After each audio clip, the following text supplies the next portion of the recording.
Hey, what's up? Chris is upside down. There he is. He got right side up. We got Zach needs to be at the stage. Can you hear me? Can you hear me now? Can you hear me? Yep. No, we can hear you good. Okay. I'm hearing like 3 different versions of myself. Oh, yeah. No. Oh, no? Okay. I don't hear you. I hear your voice, but I don't hear repeats. Okay. Cool. Oh, and I guess I should do this. There we go. What's up, gents? Hey. Not much. Oh, dudes. Waiting Not all day much. for this. Like, not a goddamn thing. Waiting all day for this is what I've been doing. Oh, man. Is that because you feel like busting loose? I'm ready to relax and have a drink. How about that? Foot loose. I don't know about busting loose. I mean, you heard me today in the car. I was having weird conversations with myself, so You were. that's a fact. It was fucking entertaining. Not gonna lie, it was entertaining. It was something, right? He was having conversations with himself, but to me, Zach. No. What Like- he was doing was he was giving you a sneak peek into what goes in, and that giant noggin of his. I know. And it's the madness behind the method. It was fucking something, man. It was fucking great. So, gentlemen, Blend. we got finished whiskeys, huh? Finished, yeah. Yeah, because I wasn't smart enough to remember the word blended. It didn't matter. Finished is fun too. So I particularly went with finished, and mine are all Texas whiskeys. Oh, that's so surprising. I went with finished. Is your mine are not Texas. Is yours a store pick? Oh my God! Is it a store pick? How surprising! Mine. I have 2 honey finished and 1 rum finished. Oh man! Have a Two of mine are craft distillate, and one of them is MGP. So one of them is crap and one is MGP. No, I'm just 2 craft, 1 MGP. Oh. So I have 2 honey finish. So I have a Dragon's Milk honey finish, a Starlight honey finish. Those are my crafties, and then my backbone is a rum finish. Oh, okay. It's a backbone mythical pick that was aged in a rum barrel for 2 years. Okay. So it's 7 years and 1 month old. I don't know. Sounded interesting. Stacy age. What up? Did she win tonight?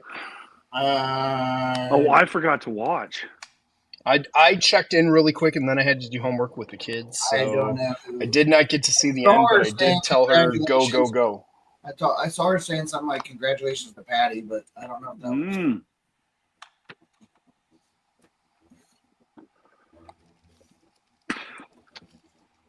So, I guess. So, what balcones do you have?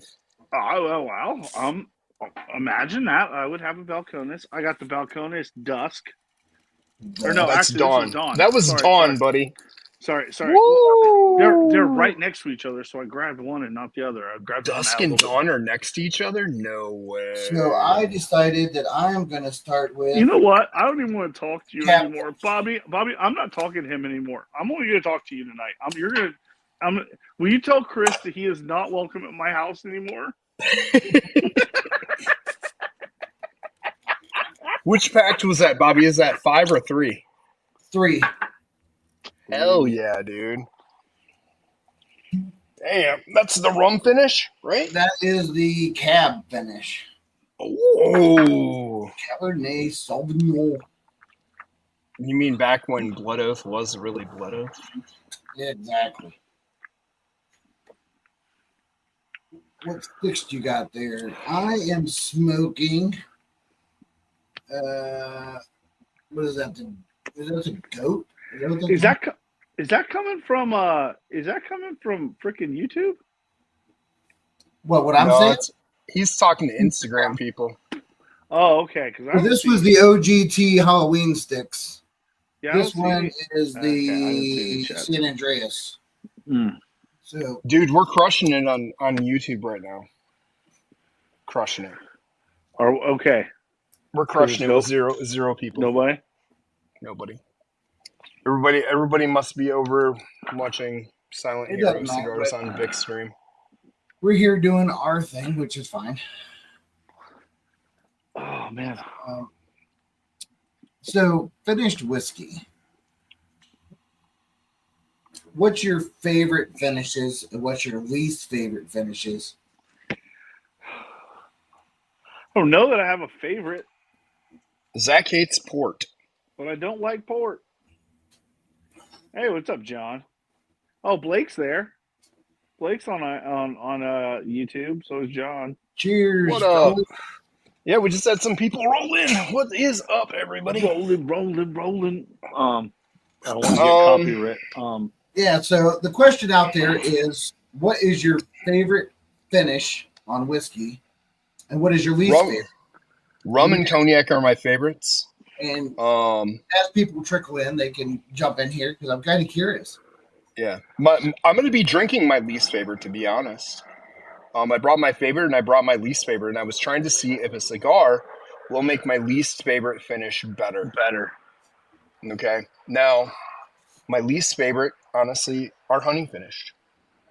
I think there's a place for them. I think they're delicious. They do taste good, but it's something you can't have a second pour of, and depending on the finish, like how much it's finished, you can't even drink a full pour of it sometimes because it's just so sweet. And don't get me wrong, I like honey. I love tea, but in whiskey, sometimes the honey really overtakes the whiskey. So I'm hoping it will go better with a cigar. So that's what I'm trying to say. I know the rum's going to work well. I've never had a rum finish that I, wanted to kick out of bed. Something about it being spicy and, whatever. I would say typically my favorite finish is probably cognac.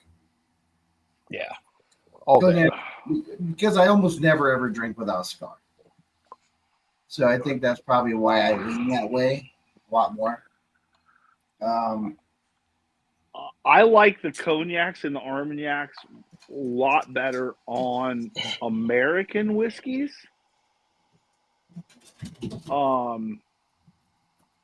mean, if I had to pick something finished and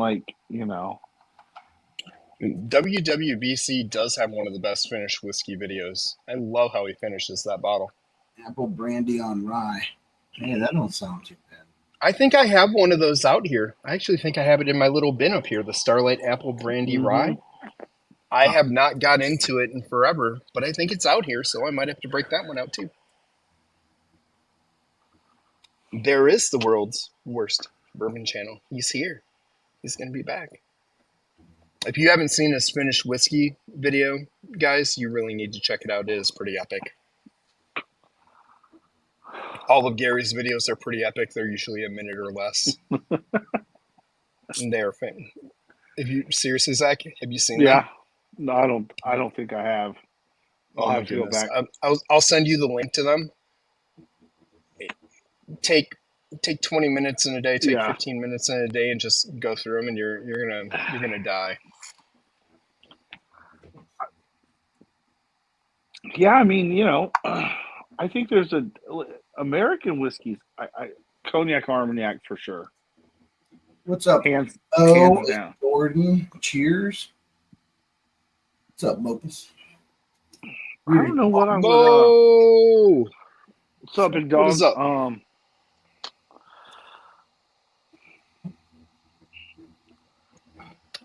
Probably. But I like the San Andreas with this cab finish. I bet that would go Madeira- together fantastic. You know, Maybe, I mean, maybe you want to talk about finishes, dude. I love having wine with a good San Andreas stick. You know, and you got that cab finish. I bet that's fantastic. It is. It's really bringing more out of the cigar. Awesome, Mo. Yeah, I guess like Madeira on. Brother. If I had to pick a Scotch, you know what I mean? Like I don't Ooh, know, yeah. Madeira. Madeira's really Madeira good. would be good. I didn't think about that. I could have brought up that blackened. That's the Willet that's finished in the Madeira. That's so good. I bet that would be great with a stick. Yeah. I bet that one would be really, really good with a stick. This honey, dude.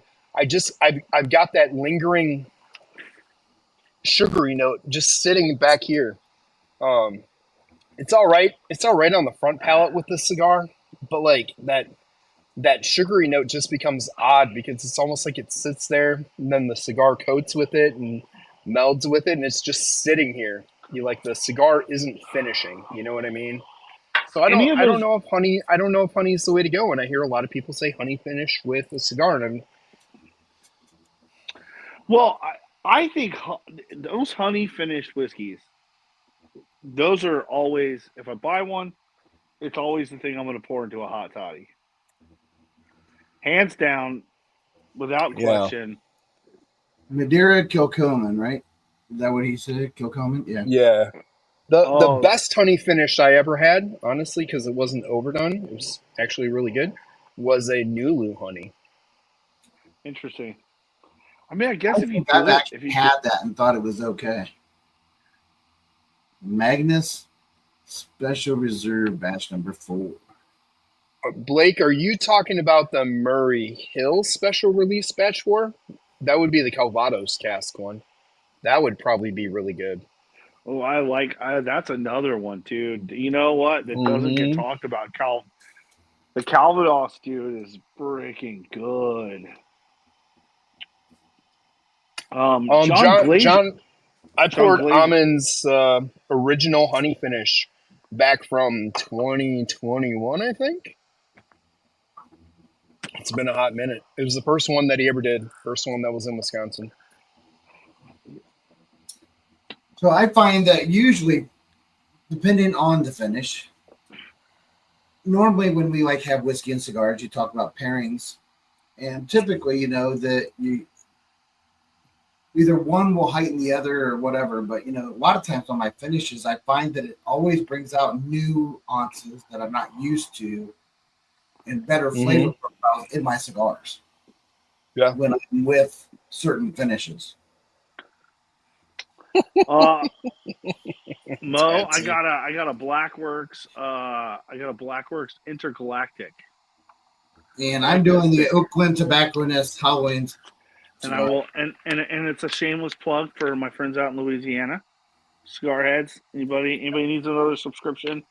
It's relatively affordable. It's 3 sticks. It's like $30. Great people, Cigar Heads, cigarheads.net. Go check them out. Home of Louisiana. Great people. Great service. I thought it was Huma. And then I'm drinking Blood Oath Batch. Is it Huma? Finished in cab. Okay. The only reason I know how to say Houma, Louisiana is because Houma, Louisiana, if you remember the very beginning of the Swamp People or whatever, there was the Dad and the Son, right? The Dad and the Son team. The Son looked like he belonged to the fucking Jersey Shore. They were from Houma. What's up, They were from Houma. I got a couple of the baseball guys that live there, and I just honestly never had an idea how to say it right. That's how they said it on the show, so I'm gonna go with that.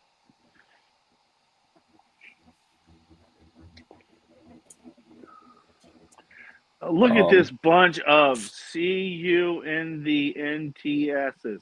I'm not sure. It's in Northern Territory. Yeah. Oh God, I forgot about that. Yeah. I thought it was just the the U, the T, and the N, you know, but not necessarily in that order. See you in the Northern Territory. That is not a parable with a cigar, in my opinion. What, the honey? For me and my palate, I wouldn't think so. Well, I wouldn't think I could really pull a cigar that would go with other than maybe I think you could maybe go a with candela, maybe something with candela. I think you could actually do like, you know, some kind of honey finish with a really nice light Connecticut that doesn't have a ton of flavor. That maybe it might bring that lightness might come together with it as a very gentle, nice, like sweet smoke. I think if you had spiked your tea, you'd have been all right.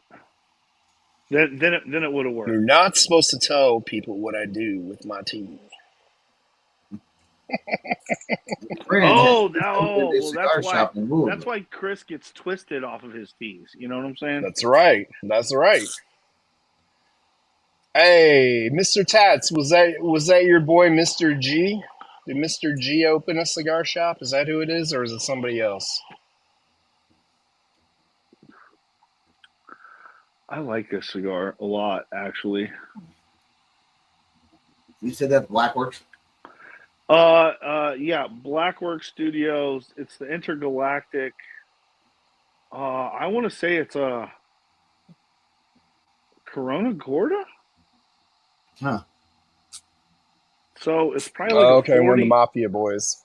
Probably like a 48, but it's by 6, 5.5 by 6. Yeah. Dude. Tatsy, I'm gonna need an introduction, whether it's online or not. Yeah. Yeah, need to talk to him. Gives me a reason to go down there. I got asked by the 4-Gate boys when I was going to be down there again soon, so that would give me another reason to go down there. Double up the trip. So, introduction, please.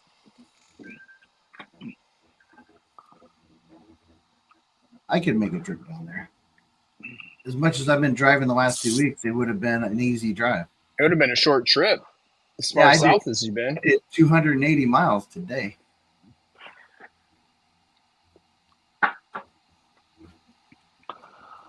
I got a problem. You should be rolling through all those Kentucky cities right now, man. King of Kentucky dropped this week. No, I'm not chasing hunting. But you're paid to. You're on the road for work. Well, I know, but I'm still just kind of like going out of your way to hunt and track. Hey, man, I'm just throwing it out there. Not my jam. It's content, homie. If it happened to be something where I've John, it's the Dawn. It's the Dawn. It's that Madeira. This is the tastes like the dish soap.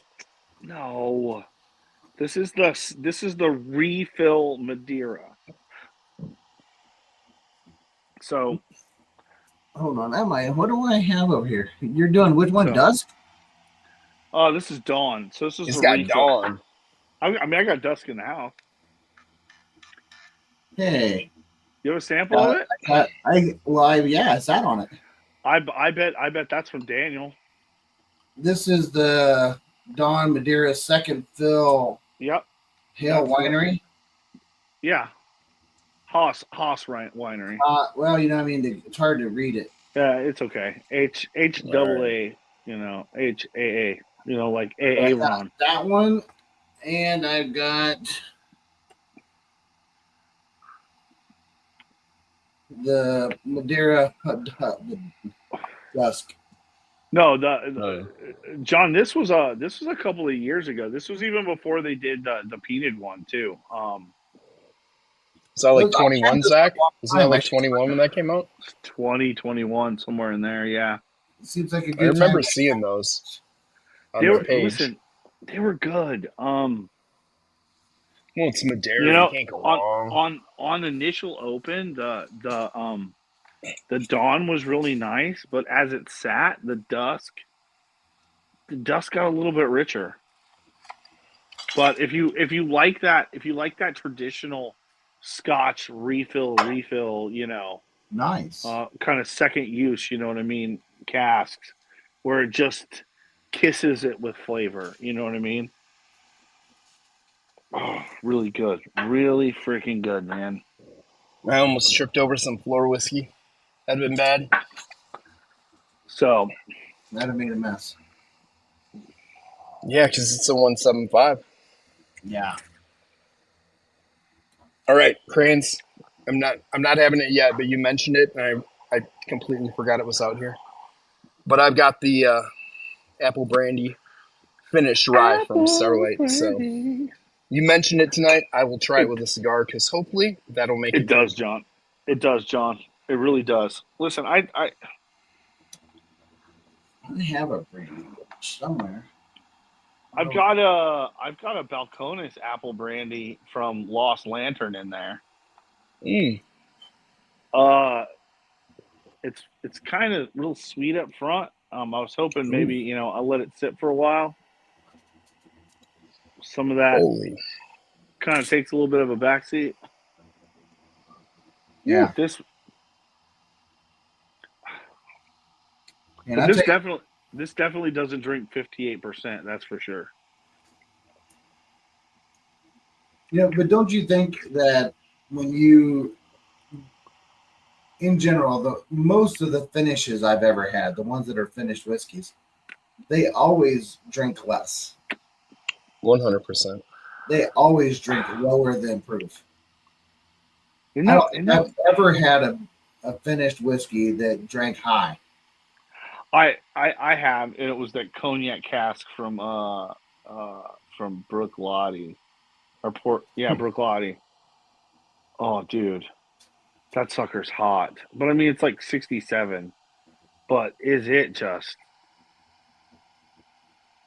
You gotta put some water on it, man. Yeah. You gotta Man, put some water on that one. this Probably not. backbone rum finish is in your face Oh. rum. Oh, That's nice. It is. It is. It's layering on the palate nice, and it's going good with the draw here. Awesome.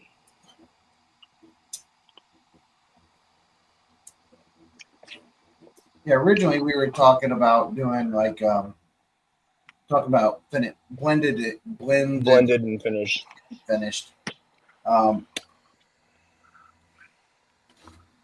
Yeah, So this let's rum finish destroys the honey. I'll save the blend Yeah. one for the next time. We'll do a blend one. Sure. I like my blends, man. Thoughts on some blends. I haven't done some blends in a while, and I started thinking about it once I got home. It's been a bit since I've blended. We should do our own little blend challenge and send them to each other. Oh, I could do that. Have a blend off, or just little things, because I used to do that all the time, and I loved it. You found so many different flavor profiles when you started blending. Dude, I tried blending stuff, and I was like, nope. And I ended up with an infinity bottle because I just kept pouring shit in it, trying to make it taste better. That's a lot and there's nothing wrong with that. I mean, it eventually turned out really freaking good, But like there for a minute, I was like, oh, what the hell did I do? I made a wrong turn, and I was like, oh. You had a boo-boo pour? Yeah, I can't remember what I put in it. That happens sometimes when you're blending. I think I was trying to get rid of something. I'll tell you, Gunny can throw some blends together. He's done pretty good. The Gunny. Blended Old Tub. Bobby, you still got Blended Old Tub? Oh, no. I still have it. It was a bad bottle. So he had a bottle of Old Tub that he said was unblendable. It was terrible. And when I got it, I tried it just straight, and I put it up against a new bottle of Old Tub. It was a bad bottle. It was rough. Could I have? Yes. Was I willing to do that? No. I did have at one point. I had a bottle of the Old Tub. I will And say I, that he told me that it's like this is what I said. And I said, well, everything's blendable. I mean, and it could have, but it yeah, was a bad bottle. I mean, I tried it right out of the bottle. I was like, oof, that is not good. I mean, for as much hate as the old tub gets, okay, as an every once in a while thing, it wasn't terrible. And I'm saying that because here they were $12. When people Well, were buying them for like $24, $26, I would not say that's a okay pour.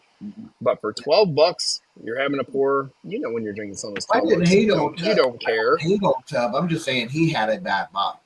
Yeah. Well, I'm just saying about it. It's not bad. I Yeah, know a I'm lot not of old people don't tub like on it. the shelf. I got old tub on the Yeah, shelf. yeah. I think it has its place, man. I really do. If you like the Beam nutty profile, it is the nuttiest of the Beam profiles.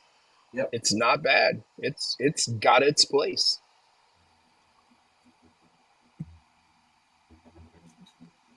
I'll save these samples for a Saints day. little Saints Alley batch 2. Oh, those are good, man. I'll tell you what. I was really thrilled with the ones that the fantastic people from Iron Root hooked me up with when I was in I'm Texas. going with I love those. I'm going with this one. If you got Total Wine, guys, you got Saints Alley. Yeah, they're good. They're really good. It's Yeah, theirs. I like it. It's I like their this. it's their juice plus a little MGP, and then they'll finish it.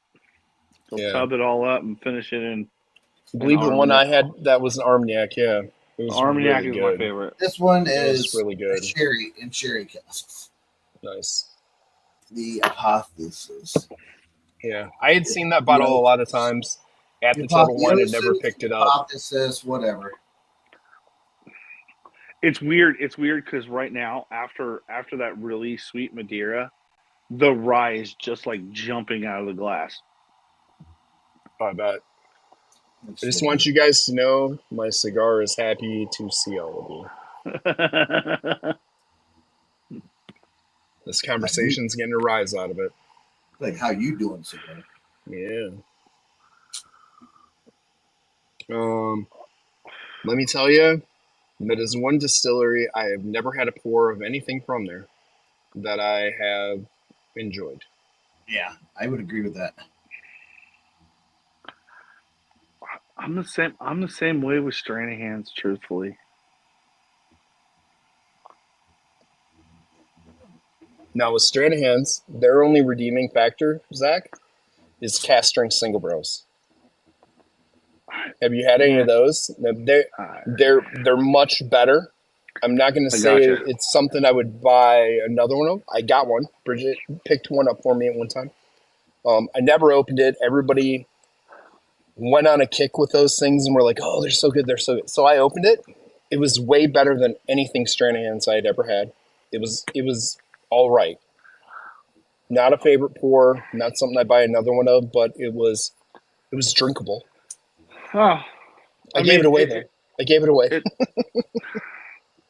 There's always a metallic tinniness that I get on Stranahan's, and I just ain't my thing. Yeah, More for everybody else. that's right.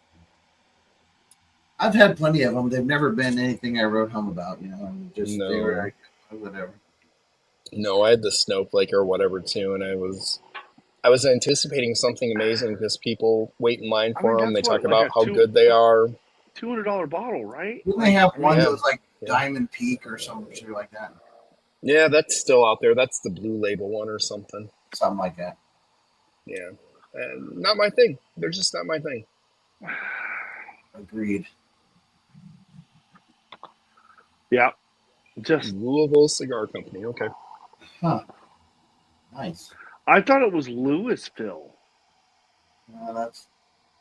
You're funny. And that's why you live in Tom's balls. No, it's Tom Ball, dude. He the first one got shot off in the war, so it's just Oh, Tom okay. Ball. It's just It's Tom Tom's Ball. ball. Tom's ball. Singular. Yeah.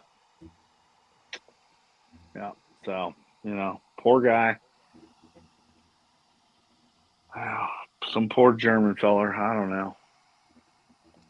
I did have some nice ash, John. I tapped it. It was getting a little too erect. Oh, Mopus, you check those out? I got Chris to check it out, and he sent me a message back. He goes, "Dude, seriously, you send me this watch." And I was like under the impression they're going to be like $750, and he goes, "No, these things are $1,500." And I was like, "Dude, it's only the 18 karat gold one was the 15." He goes, "Yeah, I know. That's the one I really like, though." It's like, well, The colorway was the best. It was their it is, best it is, colorway. it It is the it best. really It is stood out. the Like it's a showstopper. It's the You know? best watch they have on the site. When you Yeah. see it, you're like, "Oh, Oh yeah. Oh yeah. okay." It's a showstopper. It's a piece that people would stop to talk to you about. Yeah. It's nice. Rakushkin. Nice Yeah, ash. Nice ash. I like that name for listen. a cigar bar. That's a great name. Listen. I just everybody's talked about their quality. Everybody's got one. Now it's that particular line, that Adamantis or whatever, Hmm.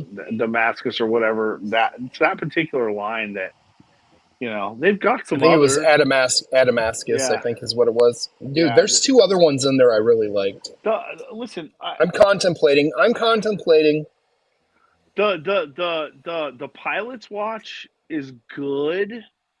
I Mm, wish it had a little bit less going on the dial, and it was yeah. just larger, like larger numbers, just kind of. This is delicious with the San Andreas. Oh, I bet Oh yeah. this is much better with this cigar. Like Yeah. that's why I started with the sweet stuff first. Yeah, Um, the rum's leading the way for me. I'm gonna go to this apple brandy finish rye next. Full transparency, I'm not a uber fan of this bottle, as you can tell by the fill level. Yeah, Um, I'm trying to figure it out what was I want to go to. it was one of my local stores. It was their pick. I support them. I buy the stuff. It is what it is. I think Pack 4 is just a toasted barrel finish, right? I think so. Yeah, Mo, you're right. uh, That one does look cool. I liked it. That's one of the colors I stared at. That and that almost like pale yellow one too. that is like the dressy watch, and that is I want to say that's an all gold face too.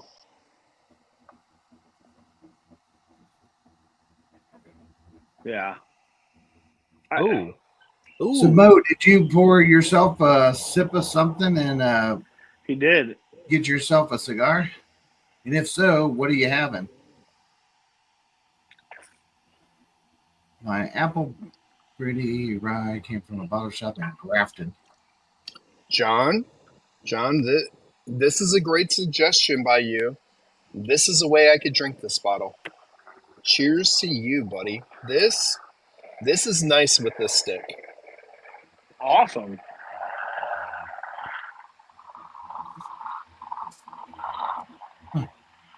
Yeah. All right. Alrighty. So it's always nice when you find something that like is better. You know what I mean? And they're like, oh yeah, Yeah. okay. Now It's now I well, it's wild. It's almost like a palate cleanser, honestly. oh So you're saying I should try some brandy, huh? Mm-hmm. How about some blueberry cherry brandy at 134 proof? That's just some shine brandy style. I mean, there ain't nothing wrong with some shine. Well, it's not shine. Tequila Kind of. Blanco. Ooh. Oh, I some had nice. a Catalina I, Corojo. I had a really nice mezcal margarita with the wife the other day. Ah, She got it, and I got a little sip of it. It was a mezcal based margarita that had it was a mango paloma. okay. so more so than a margarita, but they called it a margarita for some Yeah. reason. It was a Paloma. Kind of Yeah. laughed at that, so it told me the place didn't know what the hell they were making, but they made something really, really damn good. It worked. It Oh, worked. it worked. It worked. I went and bought a bottle of mezcal because of it. I will tell you that. Ah. You know, that's another one of those spirits that is like it's either really good or it's Right. yeah. You know what I Right. mean? And Yeah. it's kind of hard to tell. You gotta look for that single farm stuff. You know Mm-hmm. what I mean? You want single farm, like single producer. You know, Yeah, I had watched some videos on the people, like the guy from America that went down there that really started pumping the mezcal market and being the marketing for the one family that grew yeah. them from nothing into a monster in the business that really launched the mezcal market recently. So I bought some of their stuff. It's good. And they It's have different layers. The best thing about it was he talked about all of them, which led me to understand the differences of them and which one I would like.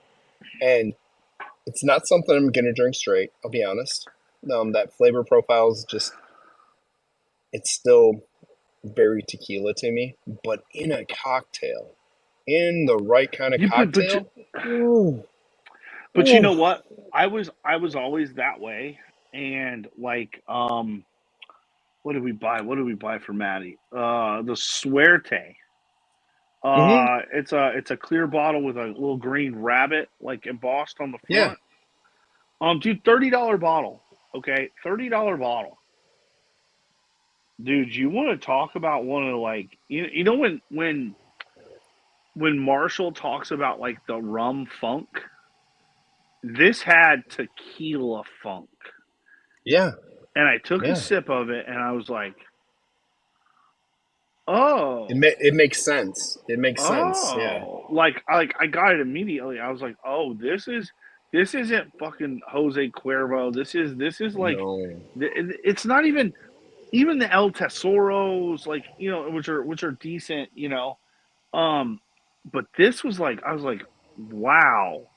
There's something going on in like the fermentation or the the agave roasting process that they're That's doing and that's something where it's at. That's where they're it's at doing with something, some of that man. roasting process. And And like that's you could dude, that small family. Everything's done like agricole style, buried in the dunder pit and then fired off that way. And it makes the biggest difference. It had that funk you were talking about. And I'm trying to get used to it. I'm not used to it yet. So right now in a cocktail, it's fantastic. it's I it's haven't got to it's the straight. I liked it, but it's not some. It's once again something I wouldn't have more than a couple sips of straight. yeah, but I mean, pour a half an ounce, you know what I I mean, did, and like I and did, like I sip did, and sip I that, enjoyed it that way. and It's that way, you get to understand, that yeah, even stuff that you're like, this is still going to go in a cocktail for me, but you still kind of need to understand the base profile. Like well, if you've never had the base I think mezcals could be something really good to pair oh, with a stick. they are. There's a lot of people out there that, especially Yeah, like and John just said, Pete drinkers really like mezcal because it's that smokier version, right? Um, I've had some that were kind of odd, you know, and you're just like, that's weird. Now, my wife will never drink it again because she drank some on her 18th birthday and she vomited from a third story apartment balcony. And so she hasn't ever drank mezcal ever again.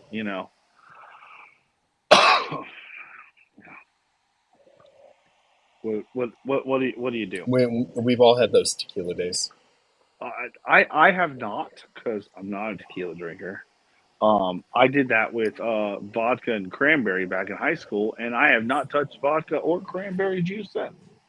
Um, I could still taste it coming out of my nose. Oof. Yeah, Yeah, it was. the tequila night that I referenced was a college after finals and knowing I was graduating. Woo-hoo, all done. Oh, I walked into graduation, ran up to my teacher, and was like, "Did I pass your class? Because I needed to pass your class to get out of here." It was like, "Yeah, you got to be." I was like, "Fuck, thank the Lord, I'm walking." dude.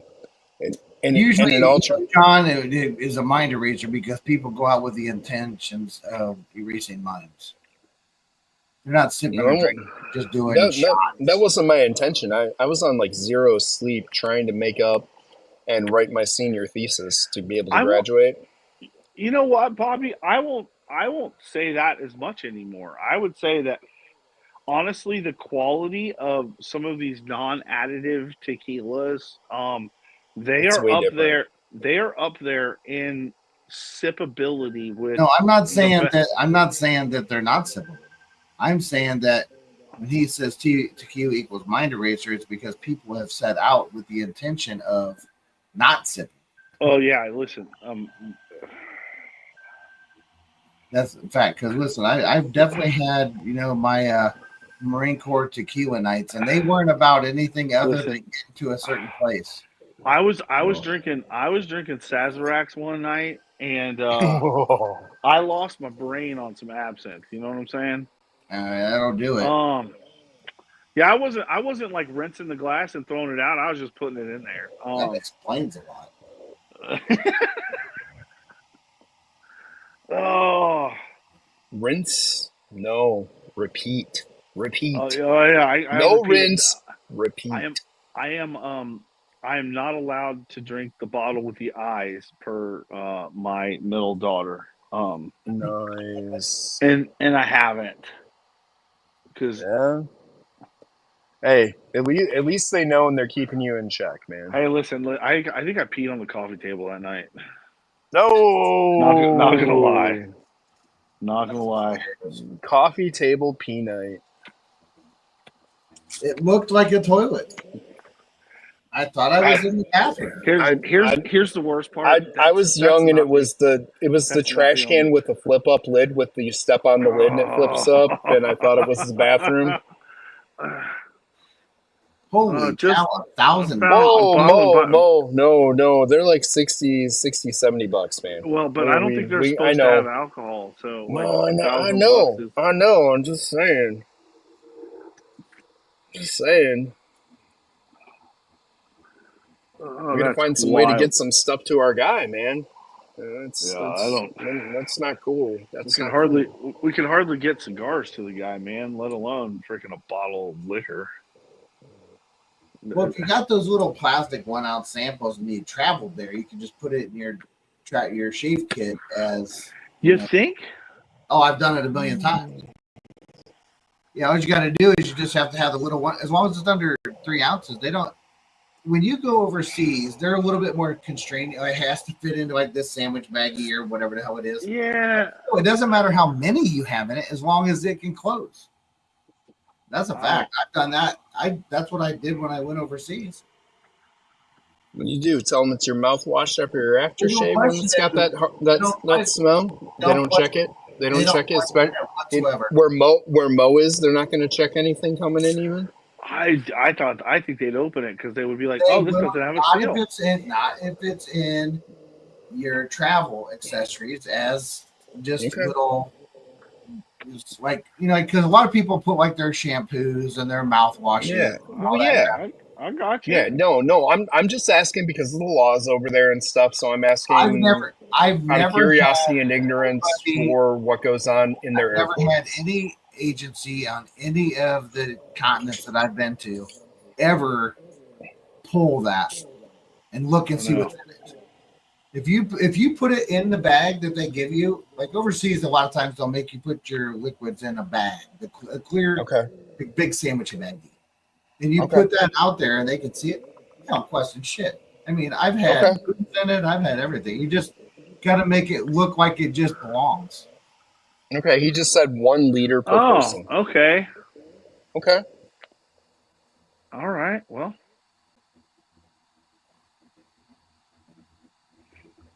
That makes things a little nicer for you. I wish we could get you more, but 1 liter. I'll tide you over for a little bit. How much does it cost you to bring in that said 1 liter? Yeah, that's the next question. Kind of scared to go back to the honey, but I want to try the Origins Dragon's Milk honey. So I've finished that, which was the sherry. I just don't know if it's an okay choice. Think? What I am thinking is I should blend, since we're talking about blending, the rum with the honey. That's gonna be sweet. Yeah, but this rum's funky. It's not as sweet. Huh? Maybe it seems like a little. It could work. We'll find out. No, I'm just doing a tiny. Since you said rum, I'm gonna have a rum punch. Caribbean rum. We're gonna have pack 5. Pack 5. Dude, rum finish and cognac finish, man. That's my go-to. That was when pack, it comes to the pack cigars. 6, right, Bobby? Pack 6 was no cognac? 5. 5 is rum. Cognac. Cognac 6. was 6. I drank a bottle of that. That was good. I'll have some rum. That was my first purchase of a Blood Oath, and I bought a backup bottle because it was so good. Which one? The rum one? The cognac. Oh, the cognac. Yeah. I like the Blood Oaths, but man, I'll tell you, their corks suck. Mm-hmm. You have to be super gentle with them, like really particular.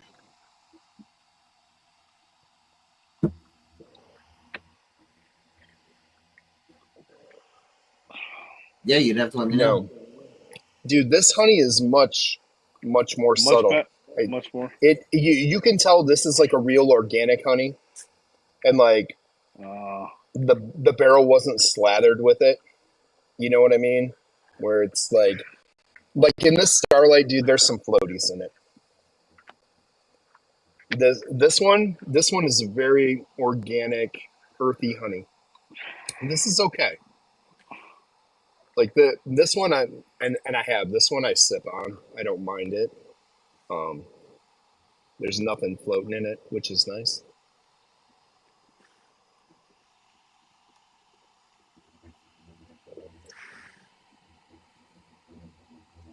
Yeah, this one's all right. I don't know if it's not right for this cigar, but it's better. I think it's definitely something like when we were talking about earlier. It could go with a good Connecticut, so something that's more earthy. Because that organic honey really has that earthiness to it, I think it would really accompany it very well. Yeah, I gotcha. Uh-oh, Bobby dropped a link. Anybody wants to join? There it is. Here comes the big link. Come What's up, John? JK in the house. Okay. Cheers, buddy. Cheers, yo. Good to you. I'm on my apple brandy, which is almost gone. Oh, sweet. Yeah, dude, with this cigar, that one's really good. So this is from a few years ago. It was the Central Wisconsin Bourbon pick. Mm-hmm. Oh, nice. Nice. How you been, John? Good. How are you doing? I'm doing all right. I'm not much of a cigar smoker. I just haven't gotten into it yet, so I'm just doing pours with you guys. Yeah, no worries. You're all good. Worries. If you ever have all good, brother. To start, let me know. Okay. I definitely enjoy helping people have a better experience. I've had a few in my time. It's just not something I've really gotten into. I've enjoyed sitting, listening, and learning. Yeah, and that's my favorite part of the journey. Right? Is like teaching, spending time where I have someone sitting down one-on-one and saying, "Hey, these are some things you can do to get the flavor experience of your cigar instead of just the smoke experience." Especially local friends, we have a bottle share. They'll bring cigars. Like, hey, do you want to try a puff off this? Do you want to try this? Right. I think the thing that I found in the different times I went out and I've done classes, it's more about, in order to get to the point of knowing what you like, you have to be able to find the flavors and find the style and how it sits and all that stuff. then you can start to explore. Once you got the techniques and that you feel comfortable in it, then you can start kind of exploring around and finding like where you find your stuff. And the thing I found in my cigar world is very similar to the whiskey, right? Is that you might start really low, just like you might start on basic entry whiskey, and then you find yourself kind of elevating into more of like in whiskey you're talking about proofs and finishes, and in cigars you're talking about blends and profiles. You get into these like high proof whiskeys, then you start talking about you're getting into like the big Maduro, oily spicy cigar. So there's a lot of unique It's also these, but it's still different. It's also honestly, it's an acclimation. Same way with starting in whiskey, moving up to higher proof stuff. You've got to acclimate yourself to allow your body to get used to a little bit of nicotine, because you're gonna get it, right? Right. It's not necessarily because you're inhaling it. It's because it's gonna get in through your gums and just from your mouth. So most of the time it comes in your saliva, right? Because swallow your spit, and your spit is capturing a lot of that nicotine in it. And if you're not careful, like if you're just having a cigar and you're really new at it and you're not having something sweet like whiskey or something to drink with it, you'll find yourself getting an upset stomach. It'll turn on you, and before you know it, you're green. And you're like, why am I so green? I mean, I've seen people go from like, wow, this is really good.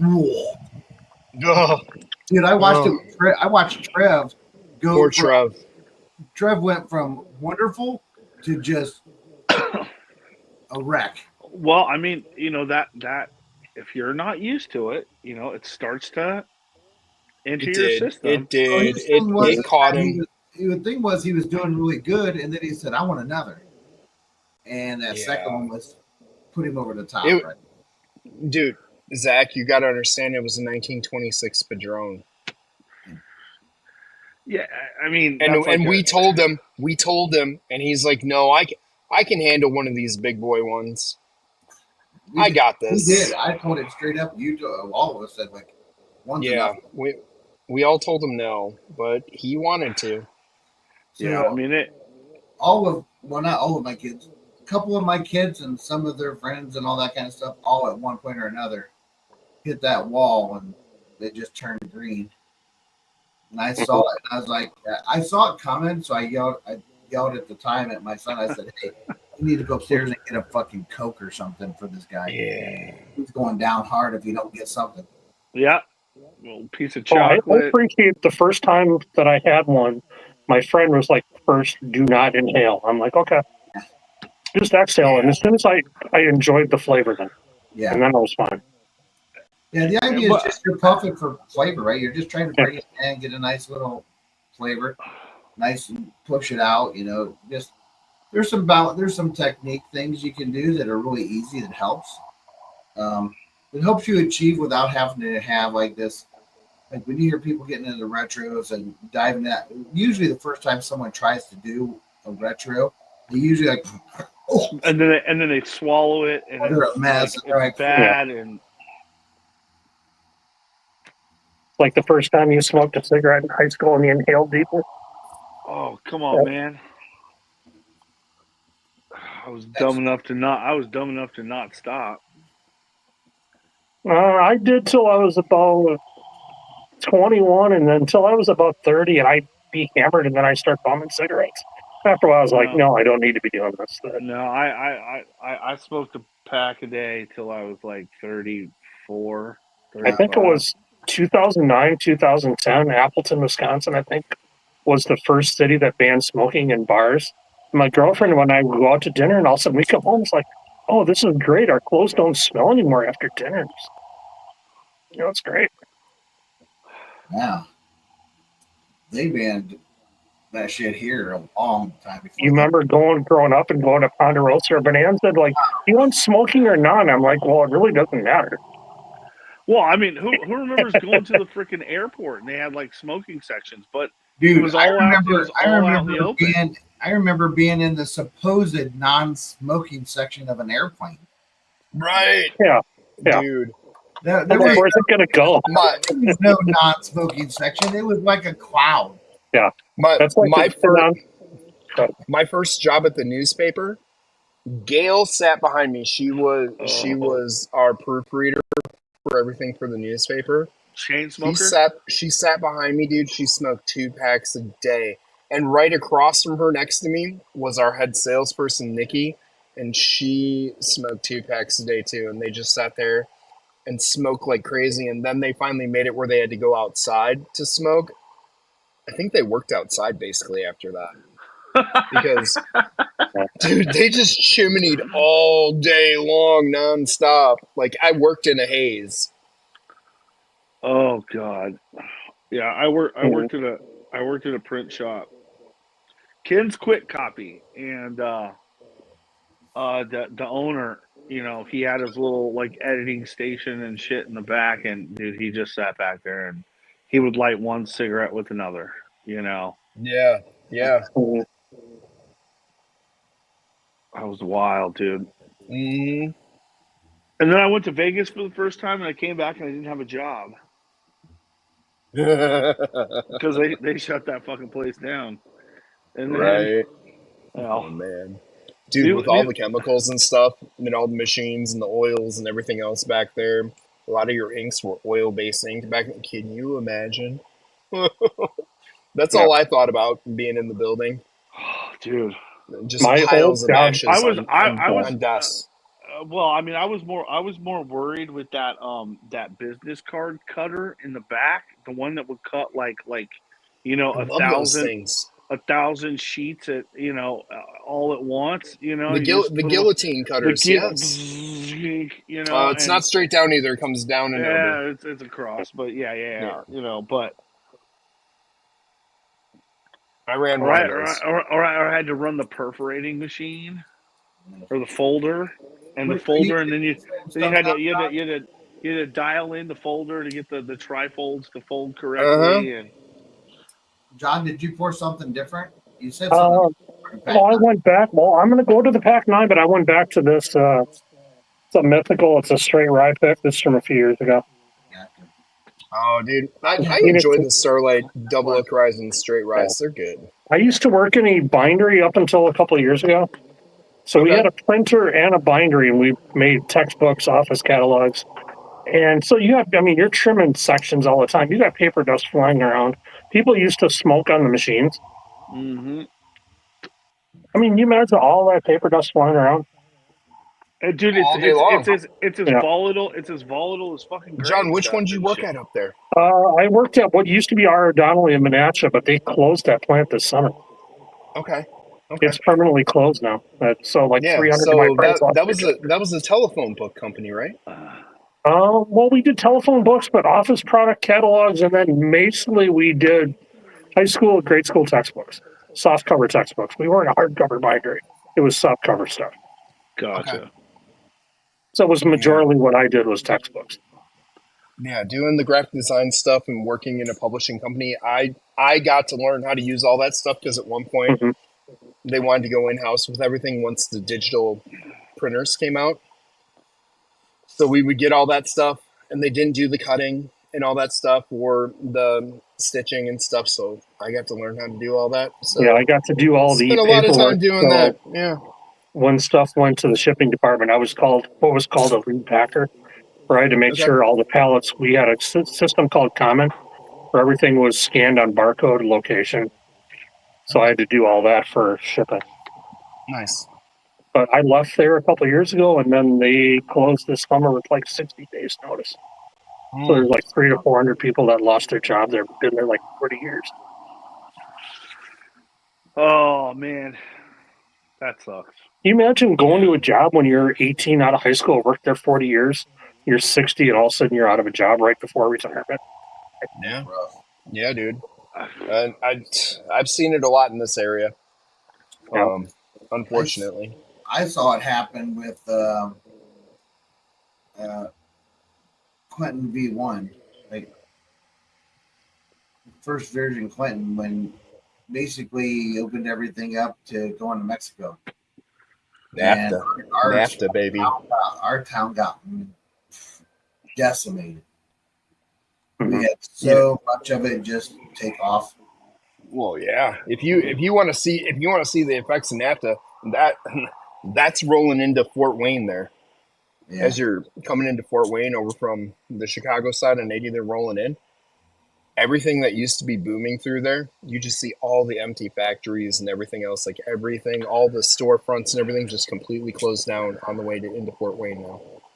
Yeah, that's what it was. And that all got wiped out with that stuff. You should have saw what happened to Ashtabula. I mean, Ashtabula was like a big steel town. It had tons of steel plants. It had everything.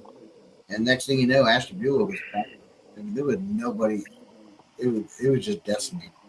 I mean, Now- I've driven from Milwaukee to Buffalo before. How many empty plants you see along the way? Yeah, Through Indiana and Toledo and Cleveland. And Cleveland was a big steel town. Yep. A lot of steel in Cleveland. We still have a steel. We used to have a lot in our neighboring town in Mansfield. They had AK, and you had AK steel, and they had Major Steel, and all of it not only went away, but they tore the plants down. Everything was gone, and then now it's making a comeback. So, Well, but you got to think about it, right? A lot of that shit closed down because they were bitching and moaning about environmental concerns and all that sort of stuff, and instead they that stuff shipped overseas where nobody gave a shit, Mhm. and Yeah. then Well, we dude, still had and then NAFTA and then was we a big still part had of to and we had to ship stuff there and ship stuff back, and like well, your that's carbon Beloit. your carbon Ev- footprint Yeah. didn't freaking change, man. You know what? Like Yeah. like it's right now. All of the refineries around the United States, no one can build a new one.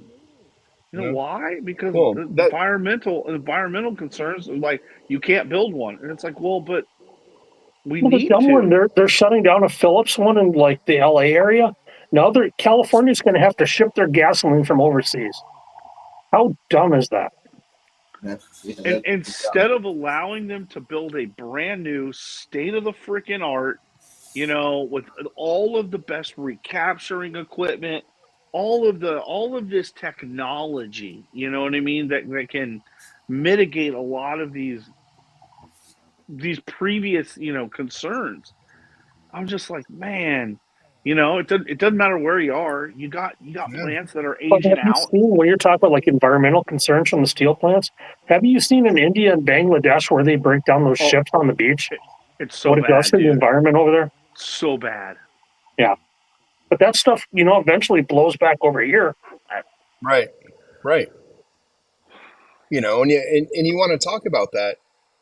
What's more of an environmental concern?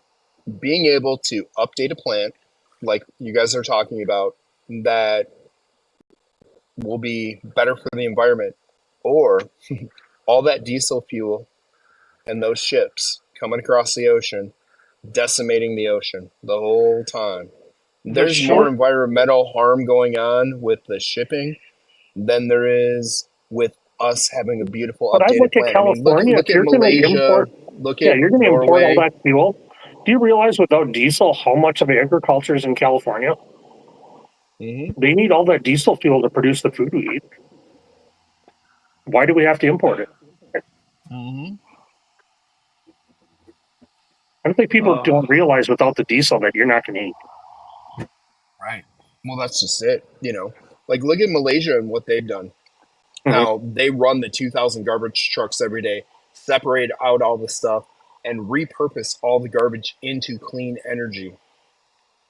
They're self-sufficient that way. They're not running nuke plants and everything else. They're running off the combustion and stuff that they're doing. They're running off combustion, Yeah. but their recapture equipment and stuff is Mhm. of the highest levels. So Right.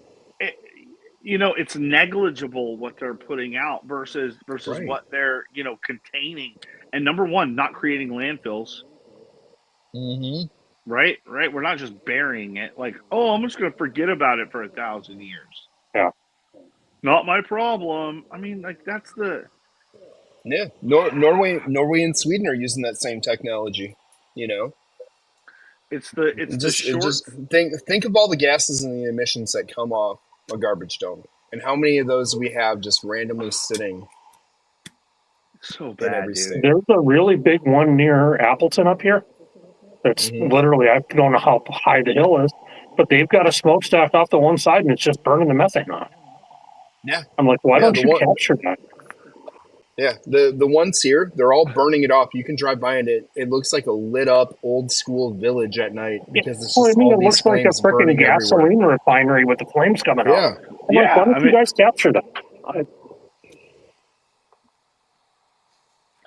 it's not Everybody's the still mess. smoking the same thing and drinking the same thing. yep. Yeah.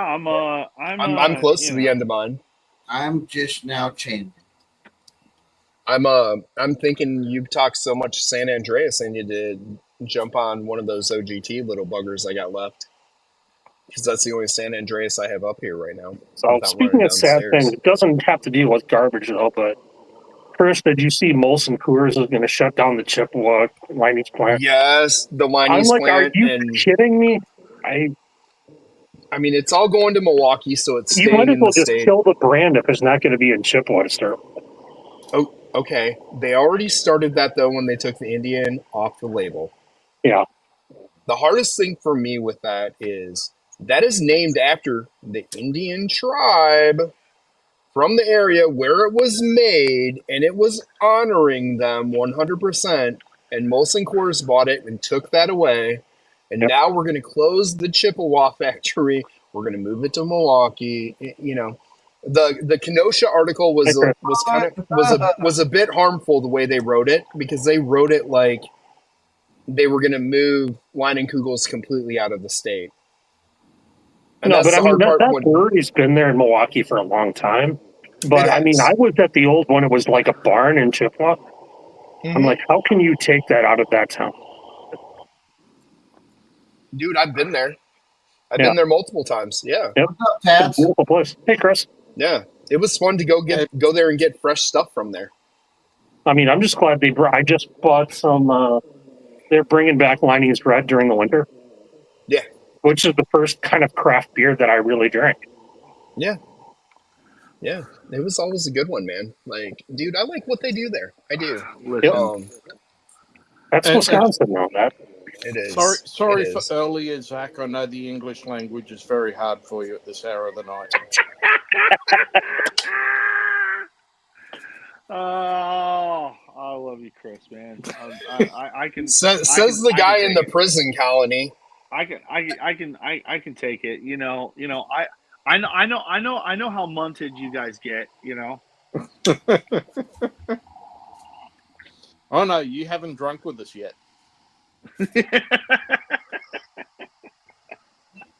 I do like how he said drunk instead of drank. It is drunk. That's kind of how it goes. That's kind of how it goes, unless he's in the dugout. Yeah. And Then he we watch doesn't drink. everybody else. Then we watch everybody else get drunk. And it was pretty comical watching that and texting them the whole time. It was. I mean, it's very rare to actually sit and watch somebody completely sober. It was fun. It was fun. We watched that whole stream and we were just texting people on the stream, and we were sober as hell. And everybody's like, "Why aren't you guys drinking?" We're like, "Oh, it's more fun to watch you guys drink and make fun of you right now." Yeah. Oh man! And don't forget to send John the chicken salt. It's coming tomorrow. It's coming tomorrow. The package is ready and it's flying tomorrow. So I think everybody's after samples of that chicken salt. I think that's why I gave John the big container. My brother brought that stuff back like 20 years ago when he worked as an engineer over there. I love that stuff. Hey, I had to hide that shit because Bridget found it and she goes, "What's this?" She goes, "Fuck him. Fuck him. I'm using this shit. It sounds interesting." I'm like, "No." She's like, "Damn it." I'm like, so I had to hide it. I'll bring some over for you next year. Did everything arrive safely, Chris? All of your bottles were safe and everything was good. Nothing, no transit issues. No, nothing which I took over, nothing which I brought back. No issues I was there. surprised when you texted me that you didn't have to deal with duties when you came back. Yeah, what the hell, dude? Yeah, I was like, damn, dude. Who did you pay off? Well, I walked up, had ticked that we had extra alcohol, and the guy goes, "How many bottles do you have?" He looked at me, then he looked at Lil. I said 5 or 6. He took it to be together, not individual, and he went, "Off you go." Oh, that's beautiful. That's a good dude. I That's look for that freaking- guy every time. That would be my new guy. Yeah. Well, I'd send him a Christmas card. That was the first time we've been through Melbourne. The last couple of trips we've been through Sydney, and it was the same thing in Sydney. Oh, I would land in Melbourne and like, I'm not going through customs until that guy's on duty.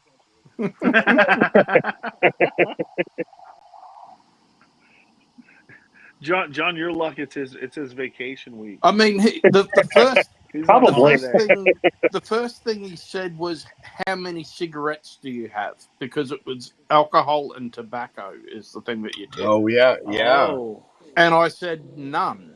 And he goes, "Oh, what have you got?" And I said, "Alcohol." And he goes, "Oh, how many bottles?" And how many bottles do you have? And I went, 5 or 6. Yeah. Score. That is All day. Score. That's a win, wonderful. man.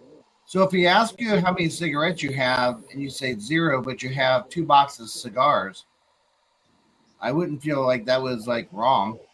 Ooh, semantics. Semantics at its finest. He said cigarettes. Yeah, but Don't they bend you over more for tobacco over there? Yes. Yeah.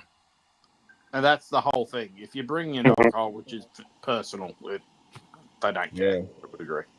I might have had a semantic moment like that when I was younger with a fine gentleman from the Rockford Police Department who asked me how many beers I had had to drink. And I told him 2. And he was good with it, and our conversation carried on for a while, and he got ready to let me go. And he came back and goes, "This is off the record. I've got to ask." He goes, "I think you've got me." I'm like, "Okay." He goes, "How much alcohol have you had to drink tonight?" I said, "What do you mean?" He goes, "Have you drank any liquor tonight?" I go, "Why, yes. Yes, I have." He goes, "How much?" I've had 5 shots tonight." He goes, "Oh." He goes, "Well, why didn't you say that?" I go, "You asked me how many beers I had." He goes, "Okay." He goes, "That's fine." He goes, "You just go back across the street and you get a ride home." I'm like, "That's fine." He starts to walk away. He turned around and came back. He goes, "Son of a bitch." He goes, "I got to ask one more question." I'm like, "Okay." He goes, "What size beers did you have?" He goes, "I know they have 16, 32, and 64-ounce beers."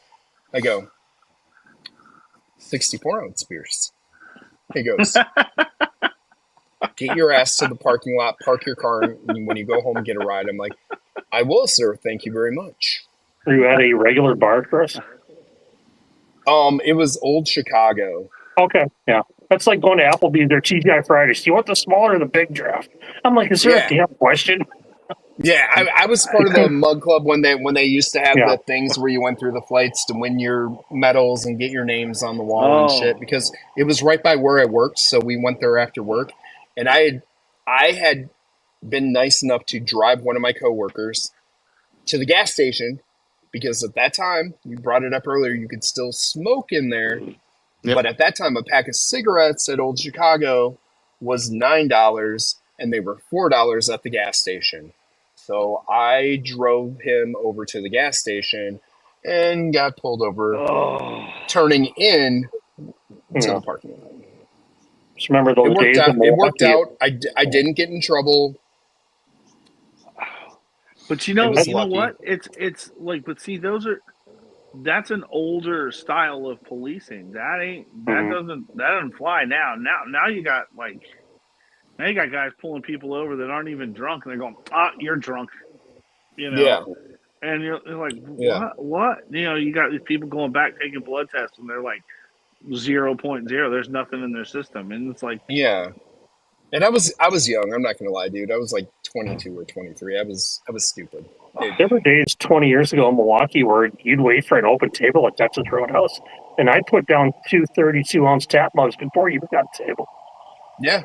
You Yeah. know, Well, that's how waiting for old one. Chicago was. Yeah. You would go there to do that stuff. Oh, You wouldn't that have a beer table. menu was great. You would be standing there with your beer, hoping to get a seat at the bar or a table to clear out. You know. And they've got that, 120 beer menu Yeah. at Old Chicago. It was fun. It was fun. Don't Yep. get me wrong, but yeah, We still got one here in that town. I enjoy it. yeah, that was definitely when Bobby wants to talk about semantics and saying exactly what someone asks. You give them the bare minimum and answer only what they asked. You don't offer all the information. That is a fact. Yep. You don't give anything that you weren't asked. It's always yes or no. You know, but I was honest. Did you have any beer? Yes. How many? 2. 2. Yeah. Although altogether I had a gallon. Yeah, I mean, Correct. those are the days, man. But you know what? Shit. Those were the days that, like, to try to get There a you go. taxi. Is that To the try to- sherry finished? Yeah, number 9. The Oloroso. Yeah. Yep. Well, that one, I heard that one was good. I didn't try that one. Well, I got something you can try. So. I Nice. gave up after 7. I stopped chasing I after won 7. this one in a Patreon giveaway on Livewire. Well, Nice. if anybody Yeah. if anybody wants to, Just don't forget to. If anybody wants to try it, I got samples here. So anybody Just wants don't to, forget to send Chris a sample of the rare breed uncut I will. and the chicken salt. Yeah. For Bridget. Yeah, Bridge obviously with all, needs chicken salt in her life. yeah, she wants to try some chicken salt. She was pretty adamant about I it. know he's not drinking yet, but Dan and I are going to switch samples once we have stuff. So Yeah, and Dan's got the 12-year 101. Mm-hmm. Yep. Yeah, we were talking about the last one. Dan popped up and did a live stream a few weeks ago. Who's that? Trout? Mm-hmm. No, Deathless Dogs. Oh, definitely. Yeah.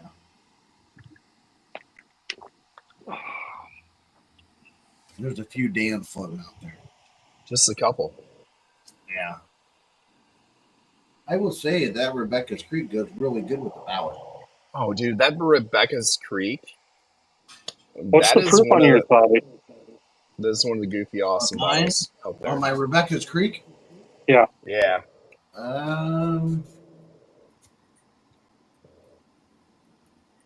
128.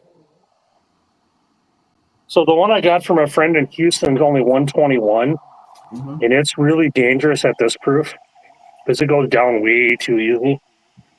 Yeah. I think most everything that I like goes down way too easy. Well, so I'm not much of a Weller fan, but one of the friends that I got this from in Houston texted today, and there was a floor display of Weller 12 for $40. You can't listen. You can't pass that up. I mean, No. all at $40 is a buy. Yeah. I mean that Rebecca Creek though, I could drink all day.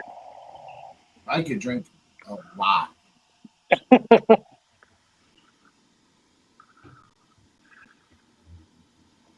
I'll tell you what was really nice is I just got that Iron Root 3-pack sampler. Absolutely delicious. No doubt What about did it. you get in there? What's that? What did you get in there? They had the burnt ends, the violet, and burnt ends, violet. What was the first one? So one was this. I'd have to go back and look at the picture. Violet was the blueberry muffin. Okay. Because they finally opened a total line about 45 minutes for me so I can get bourbon to go. Well, and you can get St. Sally. Okay. Nice. Because I remember Dude, drinking the. You want to get that Saints Alley, Listen, John. I passed that up for a Armagnac, long time. The Armagnac, Armagnac, hands down, is a yes. I used to come down to Milwaukee a lot just to get the Harbinger barrel proof in the coffin bottle. Yeah. That old bottle, man, that was such good stuff. The one at some point I really want to try, what's the peated and the port? What was the name of that one? oh, hold on. It was not called the Hold On. It was a few years ago. With Bart and Scott went down there. Yeah. Promethean is a younger one. Oh, is it Icarus? Icarus. Okay. You are right. Icarus. Yeah, that's the one I wanted to try. That one is a special freaking bottle. That one, and if I ever find a hazmat hubris. That's Bobby's favorite. I have had that, and it is yummy. But that 115 Harbinger is really good. That's what the first time I had the red corn from Still Austin, it reminded me of the barrel proof Harbinger. Oh yeah. Okay. I kind of got that same kind of dusty oak. Yeah.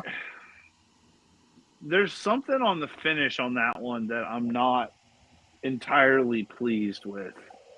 And then I saw the email from the blue corn is available again at Still Austin. It's not bad. It's not that bad. blue corn from Still Austin doesn't drink more than 85 proof. That's another one that's really dangerous. There you go, Chris. Oh, nice, dude. Nice. But I mean, honestly, That's dude, shop. I'm so sad. I love it. I love it. That's the shop. Balcon- That's the cigar shop. Nice. That Balcones is doing away with like their True Blue line. You know, like that was hard to hear. They're just going malt and rye, right? It's just all malt, man. They're getting rid of the rye too. What they have in barrels, they can sell. The cast strength rye picks are so freaking good. All new production is malt. No Because more the cast strength rye picks was like Texas Funk and then like that Hershey's Cocoa. Yeah, totally good. They were super chocolatey. I mean, I didn't like the 100 proof rye, but the cast strength picks. Well, I mean, like that's the cool thing about that blue corn. The True Blue at 50%, it was good. Like it was fantastic. Oh yeah, the True Blue 100 was good, but then we had local.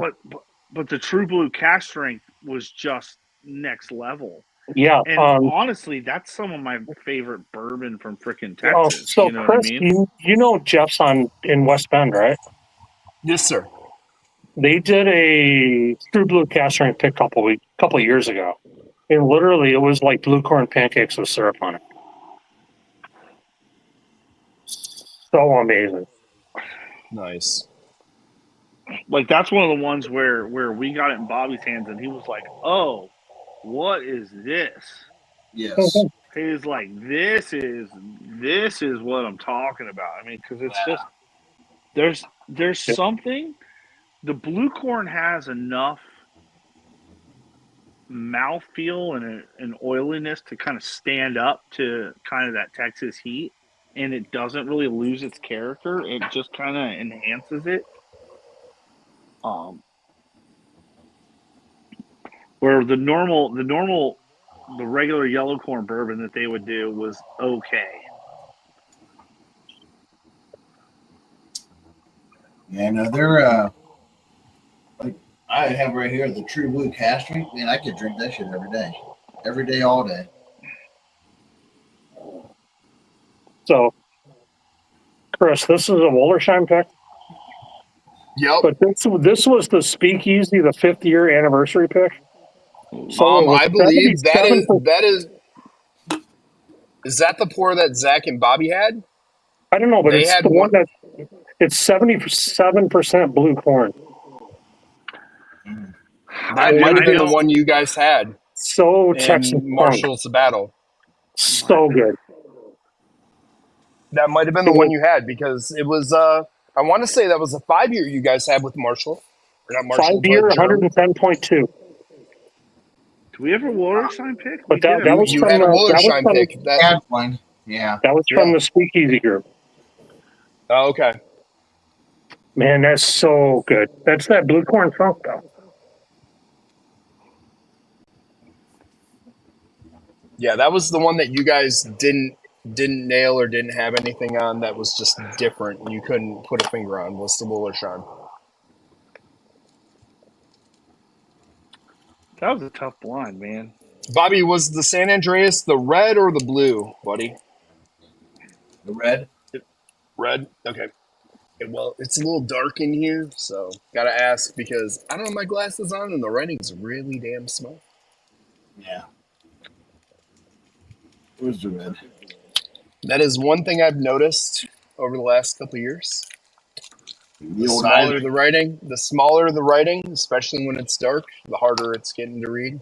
I just You can turned see it. 51 and I realized reading a book last night that I do need to get glasses now. I had such a headache after about 80 pages reading last night. Yeah, I've read I used to be able to read small type all the time, no problem, especially with doing all the publishing work and shit. But I've got to that point that got to put on the glasses every once Yeah. in a while now. For whiskey bottles right now, I have a magnifying glass and flashlight app on my phone. Yep. You mean Oh, you mean your steampunker? Yeah. And I did actually have a sample this past week that is my worst of the year and the worst whiskey I've ever tried. Oh, Oh, let's highlight you. Hold on. What's up? George, Dickel. the Dickel Leopold brothers. That's that three-chamber rye and the Dickel blended Oh together. my God. This is the worst thing I've ever did. It's like Mr. Great Shot sent me the Tire Fire from ASW. I would rather drink a bottle of Tire Fire than drink a sample of that. I love that we highlighted that, and you're like, "This is terrible." It's the worst thing I've ever tried. In honor of that, I'm going to go with one of the worst finished whiskeys Hey, I've Don. What's that? I didn't think Black. it was Blackened what though? Just regular blackened? OG Black and one of the early batches. I didn't know Lars was in chat. Cheers. Come on. Oh, hey, I remember John. We're taking the whole family, everybody, including the 6-year-old, to go see his favorite band in 2 weeks. The whole family's getting to go see Iron Maiden together. So it'll be my eldest daughter. It'll be her third time. My middle daughter. It'll be her second time, and my youngest. It'll be his first time, and it's Mama's first time. And we're taking Maddie's feet. And we're taking. So when Maddie's you've gone, have they played "Stranger in a Strange Land"?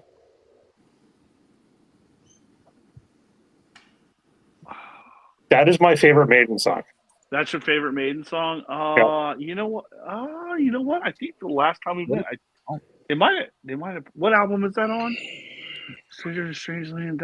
Is that somewhere in time? I want to say it was Somewhere in Time, but Somewhere in Time is what they're playing this round. oh, the entire album.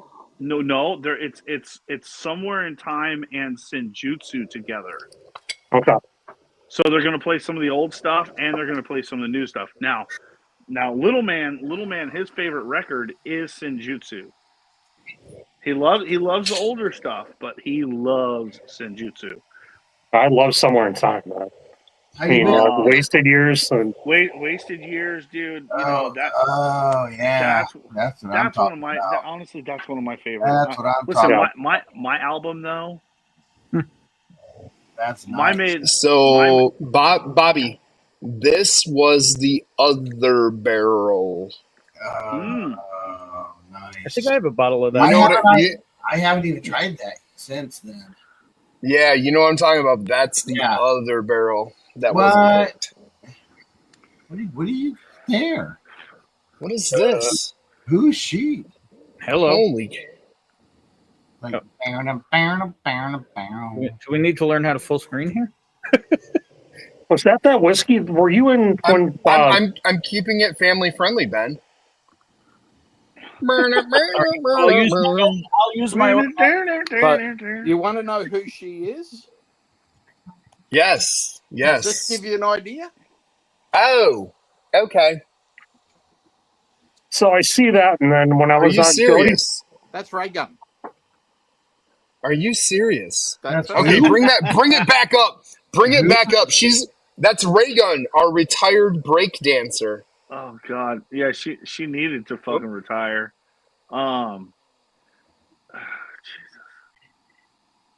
so Ah. when I was on Jody's stream earlier tonight, Terribly breakdance with me anytime. if you saw Jody's stream, he was doing the November whiskey releases. Apparently, Wyoming is doing a whiskey called Queen of the Tetons. Oh God, the Grand okay, Tetons. Go full And screen. I'm like, I think I saw a dancer named. God, I think I saw a dancer named Queen of the Tetons once, but Oh my God. oh, dude. I remember Dixie Bubbles and Lisa Lips. yeah, at least Tiffany Towers. Come on, Yes, man. I met her. All I'm going to tell you about her is I wear a 7 5/8 for a hat, for a Tracy fitted hat, Lords, man. and she took my hat and it fit one of her Tetons perfectly, and she wore it on stage. Nice. You know, Those were the college baseball days. Nice. Woohoo! At Regina's House of Dolls, Evansville, Indiana. Nice. Indiana. allegedly. What did I stumble up on here? You know Yeah, what? I some of don't those know. Tiffany Towers, We're Whoops and One, talking Trinity Loren. Cigars, and now Yeah, we're some of those. Yeah. Oh yeah, oh yeah. What It about wasn't man, even my fault for once. Tracy It was. Lords, It was. man. You said blow it up full screen. I met her at Pretty well. Comic-Con. yeah. Charles Williams for the third time I should tonight. have brought my dad's original videotape to get it autographed.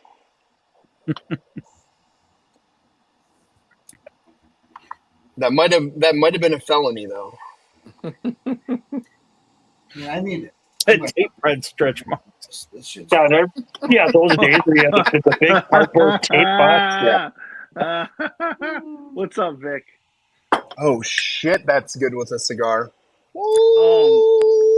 Have it. What for? Wow. I will. Obtanium White.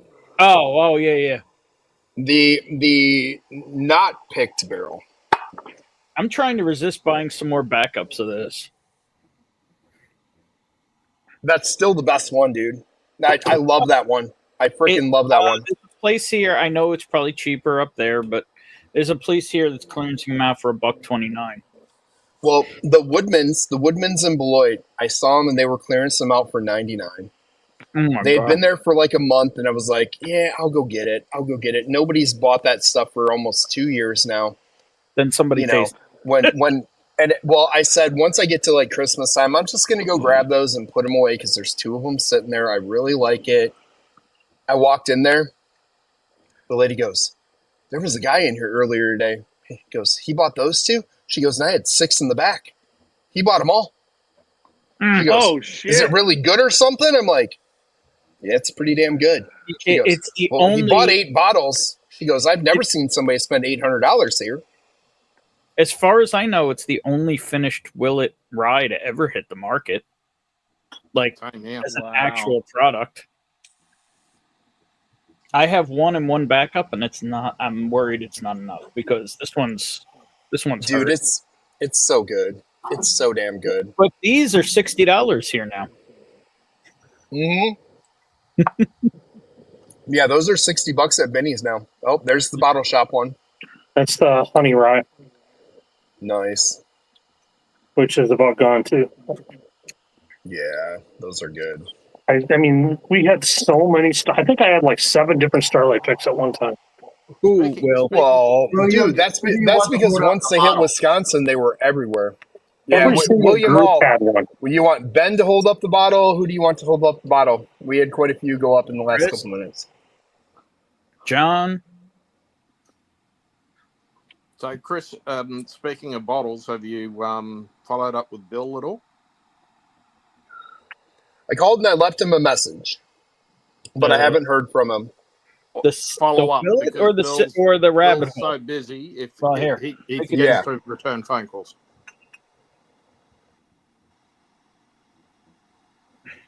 Wow. Yeah, that was the thing, Chris. Every store and every group in Wisconsin got a Starlight pick.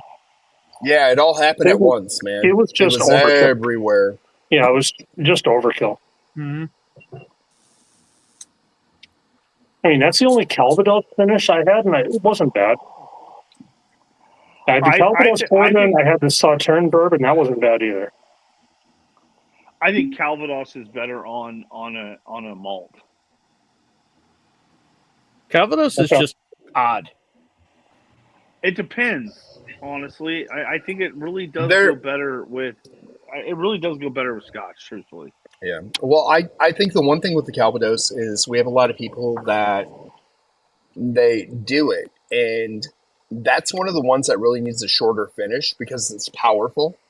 And you'll see somebody that will have it, they'll try it at the 30-day mark, and you're like, okay, it's getting there. It's getting there. But they don't come back and check it for a while. And the problem is it probably only needed 10 more days to be perfect, and they let it go too far. And then it gets random notes that you don't find in Calvados or the bourbon or the rye. I think this one is much better than the Calvados. Yeah. And the longer you let it sit, it doesn't get better. It doesn't get better. It's one you gotta hit it at the right moment, and you're like, yep, that's it.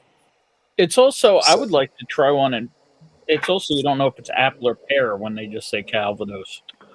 Oh, that is a good point. Mm-hmm. Like I would like to try one that explicitly said it was pear Calvados. Yeah. So have you noticed a difference? I mean, it's not quote unquote Calvados, but doesn't Starlight do a pear brandy finish now? They might. I thought they did. It sounds familiar. I mean, they do every finish. The only place with more finishes than Starlight is Good Times. And if you like Good Times, you probably don't like to have a good time. I mean, is there much of a difference between the bourbon and the rye and the Calvados? Depends on everything.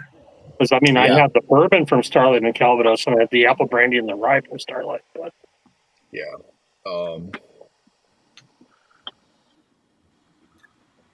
I think this apple brandy barrel is better because that's their own stuff. It's not an imported barrel that they had to rehydrate. And this rye is really good. With the cigar, it's super good. On its own, it's I got an okay pour for me. There you go. Good old times. So that's an unfinished one, but yeah, that's one of the like 8.5 or 10-year ones, isn't it? Yeah. Yeah. And that's just MGP 36%. I mean, it's good, but it's just non-finished. Good old times. Like, I mean, I know somebody on the street who was involved with a good old times pick that I heard is pretty good. You need to try it one of these days. Maybe. I mean, that's a pretty good one, but it's just non-finished. Yeah. I don't think mine says good old times, though. I believe mine says Robusto. Could say booty time. I don't care. You could say that, too. Booty call, booty call, booty call. Everybody remembers that song. Booty time. Well, it was a couple months ago that I ended up playing Jake's Booty Call, the old Flash games, live on stream. Oh my goodness! Oh dear Lord! Late. All right, Leisure Shoot Larry. No, I was gonna, dude. I saw somebody playing that on YouTube. There was a guy live streaming playing the Leisure Suit Larry games on YouTube, and I found that because of the kids. That's a great idea. Now, Jake's Booty Call. If you remember, I made him turn it off, but I memorized the name because I had to go back and watch, and I'm like, oh my god, memories. Mm-hmm. Oh god! Did anybody else ever get strip poker on a floppy disk? Mm-hmm. Dude, you freaking won the hand, and she had the freaking biggest bush. Fucking grand. If you remember that. Oh yes, man. That was like those old 1980s, early 1980s Playboy and Penthouse Centerfold in an 8-bit Funny. God, funny. Star Word panettone cake. What? Really? That's different. Okay. Oh, It's a release that's just been. is that coming to the States? That's probably No, one I would buy and we need to try. it's a small release which is just being released here. Oh, you dirty bastards. And it's only $99 a bottle That's not bad. No. because it's basically the twofold whiskey finished in Australian tawny port barrels, with rich with notes of ripe pineapple, sticky raisins, and almonds. What's the proof on it? 80 proof. So it's high proof for Australian whiskey. You said port, and Zach was like, "Yeah, I'm out." It's that sticky raisins, though. That's interesting. Do you like them sticky raisin notes? That's why I like those Glen Alekies. Oh, I was drinking Glenalphy last night. I got a bottle to kill here. Nice. 10 cast strength, man. I love that stuff. Oh yeah, the cast strength ones. Those are good. batch 2 of the 10 cast strength was my I've favorite. got 3, and I have got 1 pour left in that bottle. So Batch 3 is so good. Batch 2 started out like it was all ex-bourbon, and then as you got through halfway through the bottle, the sherry started to come out, and it was like bourbon and sherry. Basically, it's a new old-fashioned recipe. But it's really good for new old-fashions. Yeah, I was drinking that on Women of Whiskeys last night, that batch 3 Glenalphy. Nice. Batch 3 was more Better send that to Lil. straight Oloroso. Yeah, which I got like maybe an ounce left in that bottle. But batch 2 was like this 50-50 blend that was my favorite. It was really good. It was really good. We drank that here, Zach. That was before, like, because we can only get the gray labels like at Almonds and stuff because nobody else was carrying them around here. Now we see them a little bit more. Like Benny's will get one here, like a year, one, like literally one. Well, I mean, and that's like a Billy Marks we could find thing, those right? cast strengths. He was using up some stock, and kind of finishing up some of that ex-bourbon stock, but that was such a good. It was not too much sherry. It was like balanced, Because if you can get a Blue Box 15, that's a sherry bomb. Oh, dude, they're sherry bombs, dude. But then that sulfury note sometimes comes out when there's too much sherry for me. And which I got one of the 12s when Ralphie and Roy both called it Whiskey of the Year, and that was more of the bourbon. It wasn't as much of the sherry. Dude, I'm telling you what, that was that balance of ex-bourbon balancing out that like sherry profile, and those two playing together was just the really old Glengoyne 15 when it was the balance of bourbon and sherry. I think it was my favorite of the whole Glengoyne line back then. Dude, I was fortunate enough that Roy sent me a sample of Teapot Batch 6, and that was an experience. So since you used to hang out with Scotch for Dummies, you know Jimmy T, right? Uh-huh. He used to live maybe an hour from me. So we did a bottle share at his house one night. We did like a barbecue and stuff. And he had the Glengoyne 25 and the Teapot 7. Teapot 7 was legit. Yeah. It just, the price started to creep up when it got to 8, 9, and 10, and it just wasn't worth it. It wasn't keeping, because listen, those lack an age statement, and the thing about if everybody knows the story about how they came up with the Teapot dram, right? The old timers would just they get 2 drams a day or whatever, and the old timers would just take them and you know put them in the teapot. And new ones would be like, "Oh, I can't drink all this all day," so they would throw theirs in there too. And then at the end of the day, they'd have this teapot full of it, and they would just sit there and drink this blend of everything that they were producing and trying. blend of infinity goodness. Yeah. I mean, but that's where the teapot came from. They were. I like that. I like that, man. I love the history of everything. I mean, that's literally what got me into whiskey to start with. Because I'm a history nut. That if there wasn't a background, what's there to learn about? Right. I mean, at Glengoyne, I love that stuff. I mean, I've been fortunate enough to get a couple of samples of like the hand filled bottles and stuff like people have brought back. I mean, I remember trying the it was that. And believe it or not, it was a port. Oh shit! I'd have to go look. I'd have to go look at it. Shit, I forgot the name. It was the one. It was the one Barton Scott freaking filled whenever they were over there with Roy. Tomatin? It was Tomatin. Yeah. And I mean, that was really freaking good. I mean, the first time the S4D did their Patreon sample swap, and I got Wheelhouse, and he sent me the Deanston 20. Oh, nice. The Deanston 20 was really good, but even the Glenfiddich 21, the Grand Reserva, it's only 80 proof, but you could nose that stuff all day long from finish. Oh, yeah, totally.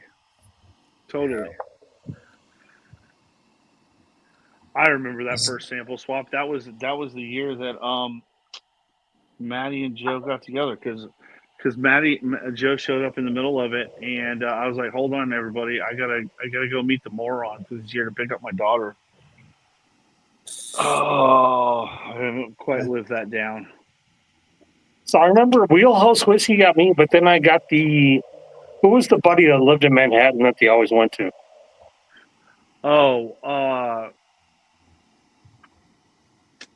I got him, but he had everything under the sun. Well, and he had 30 bottles of it too. You know what I mean? It wasn't like he had one.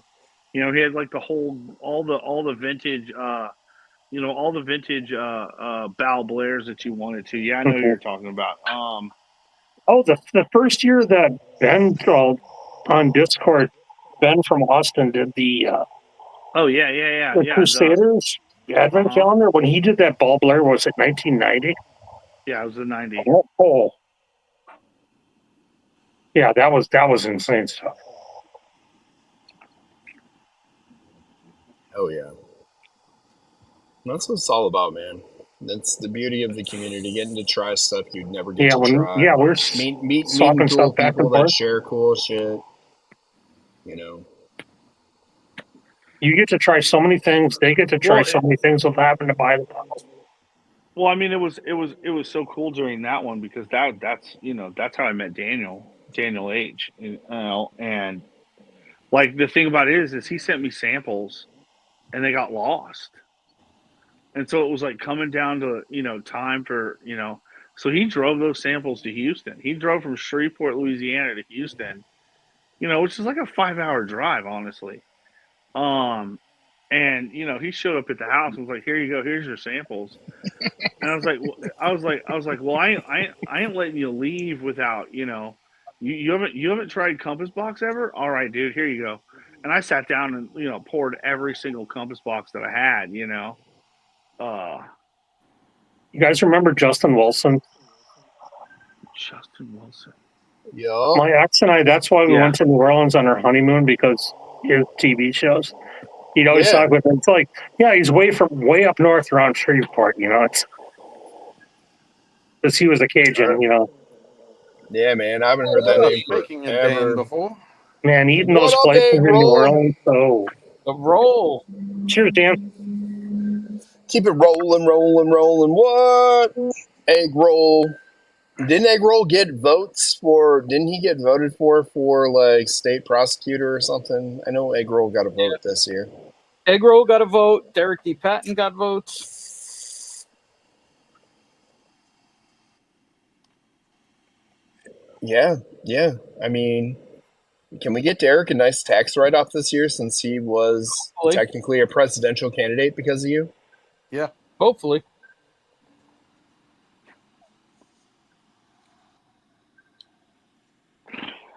Oh, The man from the Mid-South getting the presidential vote. unfortunately, yeah. Let's make the Mid-South larger. You know? Make the Mid-South great again. Dan said Egg Roll unfortunately did not win the election, everybody. I mean, if more people would watch his Christmas special on YouTube, I think he would get more votes. Yeah, That's it. true. We do play that at the house here. I will let everybody know that we do Oh play yeah, that. I love playing the Yule log. That's awesome. My kids are very aware of who Egg Roll is. Yeah, I went to a whiskey event last week and I wore the Egg Roll shirt. People are like, "You made your dog into a shirt?" I'm like, "No, my buddy made his dog into a shirt, and I just rock it." Was that the Egg Roll rare one? Yeah. Nice. Oh, that's hilarious. Yeah, and for everybody listening, just wait. There is going to be a Black Friday special T-shirt release for Battalion Cigars that will only be available for a week during Black Friday week. Uh-oh. We're also going to have a special Christmas shirt. No Hanukkah shirt? I see. Well, I mean, I can make a Hanukkah version of it. With Hanukkah, you don't generally roll with the jolly, rosy-cheeked man. I You know? mean, yeah. I mean, I can put Happy Holidays on it, so it's a universal Happy shirt. holidays. I mean, you could just take off the stocking, just take off the stocking cap and put a yarmulke on it. Hey, Put a yam on. nothing beats the limited edition Aussie takeover of Illinois. That's the greatest shirt ever. Have you ever Dude, seen I wear that. bottle of I wear Kingslayer? that. I wear that shirt out, and people ask me, "What is this?" Oh, that's a good one. You know, I like that. that's a good one, Ben. Glory time. I still have some of those. Whoa, what? Show that again. I'm proud of that. I'm proud of that. Oh shit. A little higher. Oh God. Glory time. Good Lord. I do look like a hell of a Kingslayer on there. That receding hairline is amazing on me. Oh my God. Hey, I Zach, do not have a receding hairline, but Chris, I need stickers so that I can adjust my bottles appropriately. Oh, Kill Karen 16. Nice. Now I can make that happen, buddy. Listen. 2020 was good, dude. 23 was out of this world. The thing is, if you can't find a Springbank 10, if you can find a Cochran 12. Fuck it, dude. No, fucking go for Campbelltown Lock. Okay. Campbelltown Lock all fucking day long. You want Springbank 10? You want better than, honestly? But I mean, better. Even Cochran 12 is at such a better price than Springbank 10. If you want better, just buy Glen Scotia and it'll be half the money too. Oh, that really good pick, Ben. I had a pour of that last night. Buy more JTS Brown. Pilfer. Well, Lil just got a delivery of a bottle of Glen Scotia because she forgot to opt out of this month's whiskey club. I mean, doesn't this look a lot better than it used to? I'm just saying. So I had a pour of that last night, Ben, and then Adriana looked at me and was like, "This stream is brought to you by Glen Scotia and Budweiser," and I'm like, "Yep, that." For Women of Whiskey last night. That's awesome. I'll tell you. You know what? I mean, honestly, for the freaking money, Campbelltown Lock is like I Actually, paid the you wanna I paid the extra money and I bought the newer Springbank 10, and it's not as good as the current Campbelltown lots. And I just was like, why spend an extra $30 and it's not as good? You ready for a Save your, cheaper hair that nobody buys from Campbelltown? save your money and don't buy Ardbeg. That is not a true statement. No. It is You're for just The you're just gold you're just from Douglas Lang. oh I mean- yeah. If you can find it. Which one is that? Goldrins from Douglas Lang. Cauldrons. It's a blend of Campbelltown A stuff. blend of Which Campbelltown. there was Yeah. one that JD Bourbon Approach sent me. It was a 15-year Campbelltown. Oh, I can't remember the name of it. Oh, that was an enigma. Yeah, that was freaking amazing.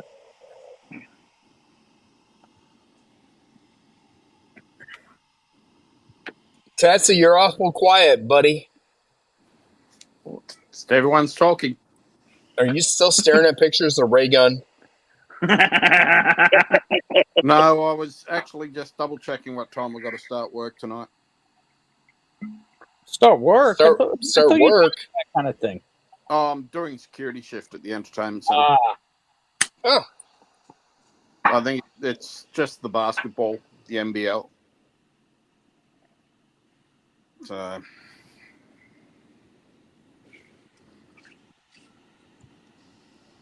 that sounds like it's got to be pretty cake. Besides standing around a lot. Wednesday night's going to be the interesting one next week. Concert? Yeah, Pearl Jam down the Gold Coast. Oh shit! Ooh. I want to work that job for a day. you mean the grunge Bob Dylan? Yeah, The heavy metal Swedish chef. That man is very short. Yeah, he's another one of those real shorties, man. I met him in Chicago. You know, I mean, listen, they blew up. Everybody loved them. Listen, I think it was a great band. I just, I look back on it now and I'm like, yeah, Alice in Chains was a much better band.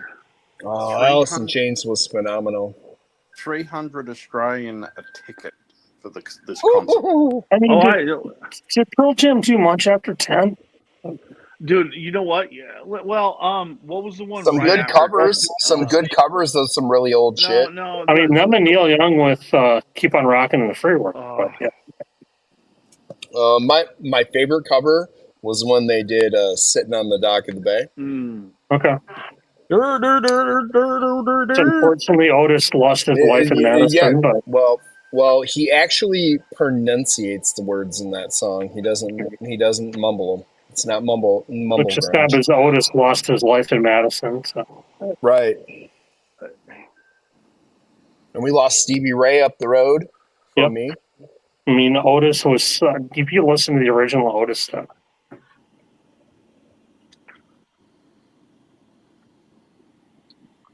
That guy was a treasure. He was. He really 100%. I mean, wrote great songs. Was just a phenomenal.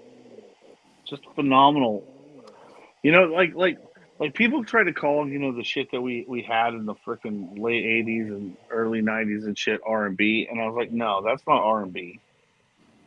Your arm. No. R&B There's came stuff out of the like freaking. one of my friends in Milwaukee got me into the Spinners in like the early 2000s. Oh, I remember that stuff, man. That 60s R&B. Yeah, dude, '60s R&B. Listen, man, even right. take it back. Hang on. a step. Go ahead. Everyone, raise your hand if you remember your first spinner. Jesus Christ! Fucking bang! All right, go ahead, Zach. I'm good. Melissa Olsen. Yeah.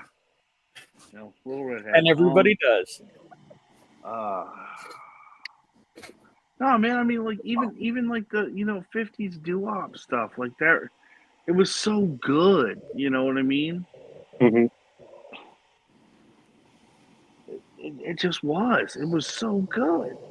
And but the thing was is you had all these guys that were session players, right? They just whatever, whoever's coming in, we'll learn your song in 20 minutes and then we'll knock it out in, 3 takes. You know what I mean? Like Yeah.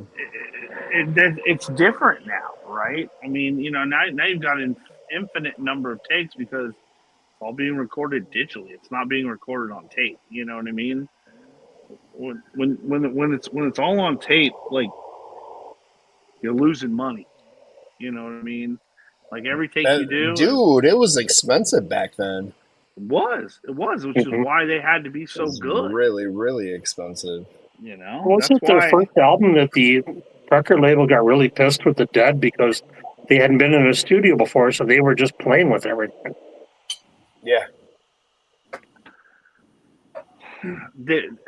Those guys were a live band, anyways. I mean, they were jam, just folk bluegrass.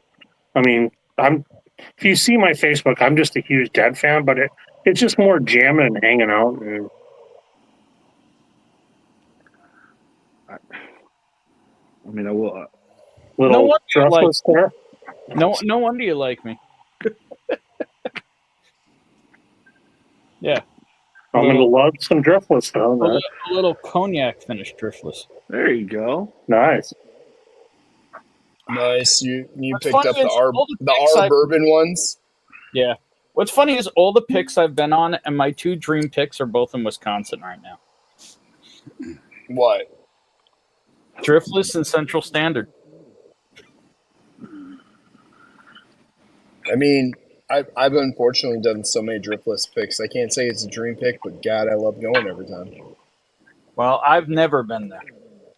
I was I'll just say I judge every rye against driftless rye. I was lied to about being invited there once, but other than that, I think it's hard not to judge any rye against them. They got some good shit going on there. I am curious of the one they just released right now. what is it? Same series like you Cheers, got Bobby. Ben there. It's only 100 bottles. Bobby, you have a Bobby. great one, buddy. Drive safe. Cheers, I'm man. sure I'll talk to you tomorrow while you're driving. Oh Thanks for having me on tonight. Yeah. No. Yeah. Chris is going to keep it going on that stuff. I just have like 300 and some miles of drive time tomorrow. You're not heading Yeah. in this direction, are you? I'm working. Yeah. That doesn't answer the question. No, No, he's going around. He's the state going. a lot. He's going down south with his mouth. Not that, but yeah. Whoa, well, I'm not cool enough to have one of those.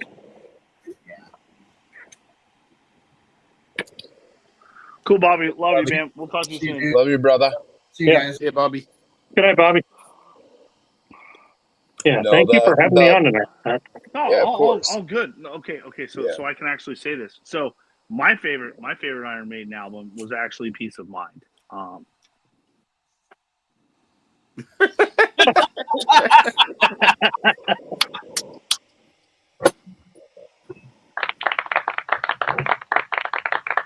Wow.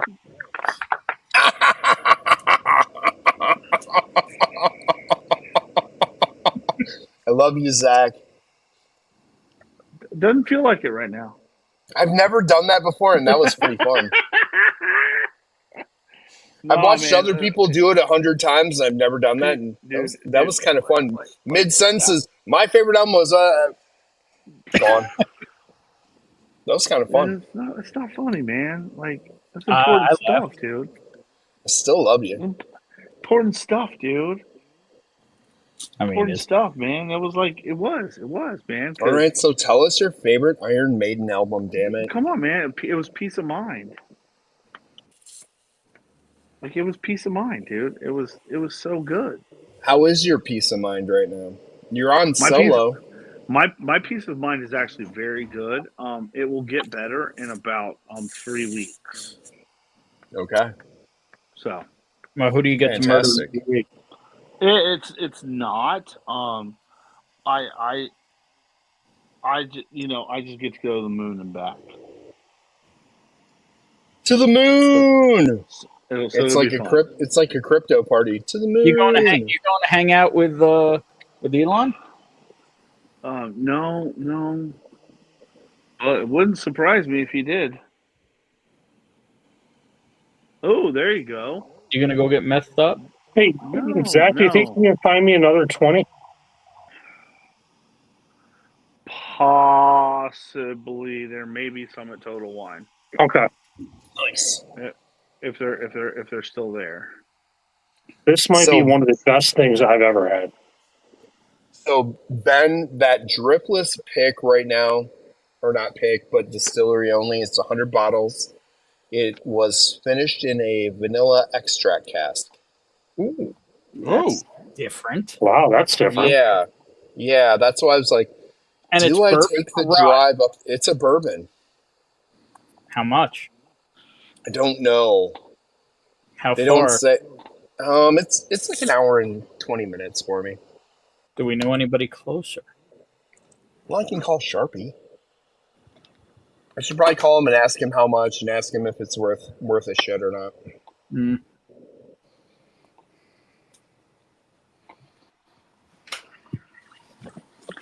Okay. But I'm curious about it. You know, just because it's so different. You know, Mhm. 100 bottles. You know, so I mean, it's about as rare as you get with a dripless Brando. 100 bottles. You know, when you're talking, we're doing a weird, cool finish. We're making 100. It sounds like they filled half a barrel or something. No, not even a half a barrel. Let's see what Unicorn Chris is pulling out his Keystone. Oh, shit. Oh, from when he went to Callington Mills. Christmas exclusive release. Show us What is- more. Show us more. Tell us more. What does cool Drop climate mean? Drop the top on the convertible box. Let's go. You muted yourself, Omi. The only Tasmanian thing I've had is James Boag's Lager, but I've got to get it out of the Christmas wrapping.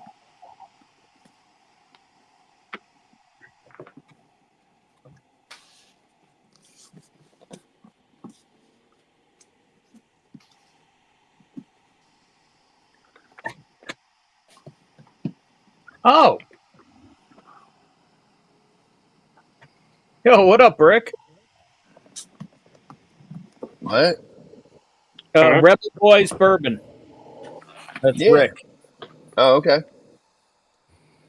Callington Cheers. Mills, Christmas exclusive, single malt. Okay. nice. It's pretty. I like the Christmas packaging. But what is 46, cool so climate? 92 perfect. So Well, what's cool Tasmanian climate hot as mean? hell, I believe. Isn't That's a it? Tasmanian malt? Yep, Okay. What's it taste like? really nice. Like- Actually, we had it down at Like the distillery. Tassie malt. Yeah, Tassie, not Tatsy. Tassie. I'll say the only Tassie thing I've had is James Boag's, but that's beer. I don't know if I'd want to have Tassie's malt.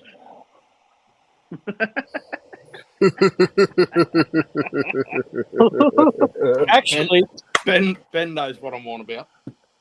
I wasn't paying attention. What did you say?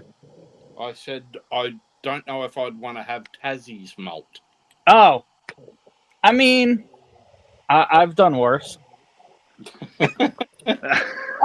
No, those are things you But shouldn't admit tastes to in like- public, Benjamin. It tastes like I've Christmas admitted fruit way cake. worse in public, Christopher. Oh, it's got that. True. Ah, okay. It was Today.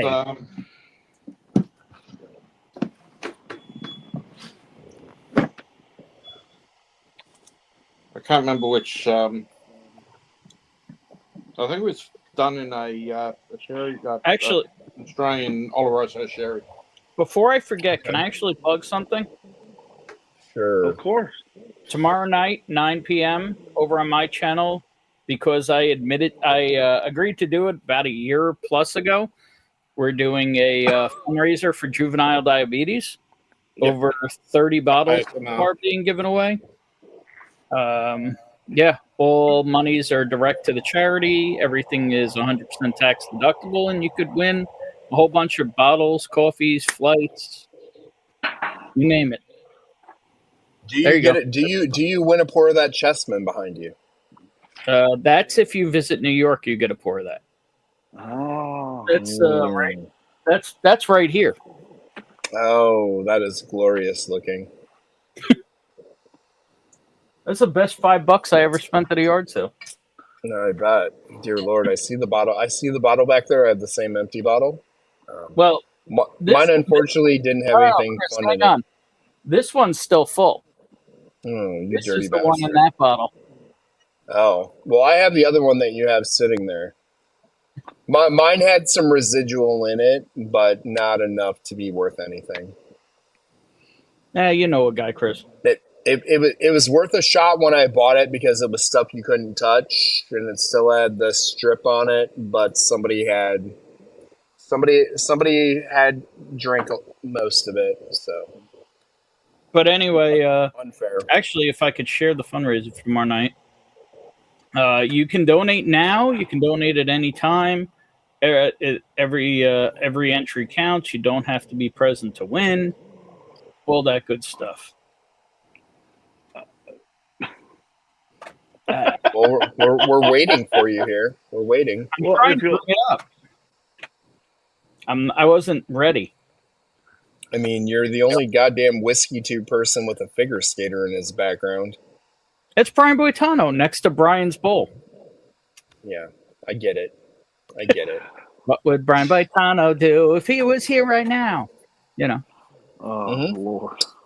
I knew you would sing that, and that's why I brought it up. All right, Chris, I'm sharing it.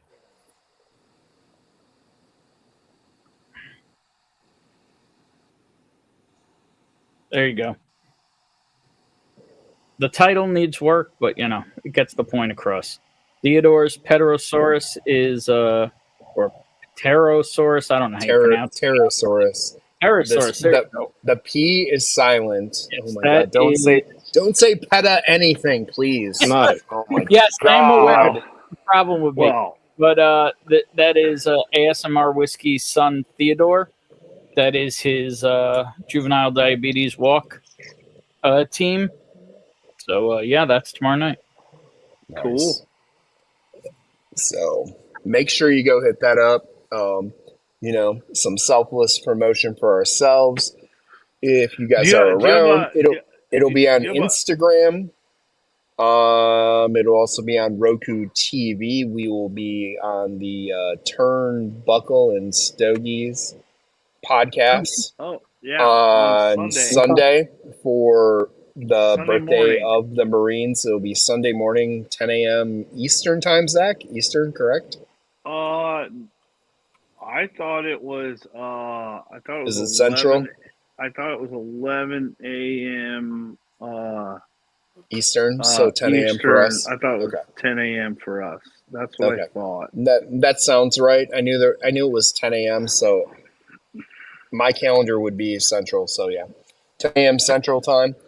Next week on Thursday, it's going to be us and the Cigar Clowns. So really? we'll have the boys from the Cigar Clowns on. Joe and the whole gang, Ray, everybody, they're all going to be on. Hopefully we have Joe, Ray, and Danny. Yeah, so we're going to be kicking it. They're going to be smoking Battalion Cigars. We're going to be smoking Clown Cigars. You might hear some stuff about the future, some possible things going on. Just saying. So it's going to be a stream you do not want to miss because it's going to be fun. And if you know the clowns, you know us. It's going to be worthwhile and it's going to be a good time. It was going to be this Thursday, but due to work schedules, it didn't work out.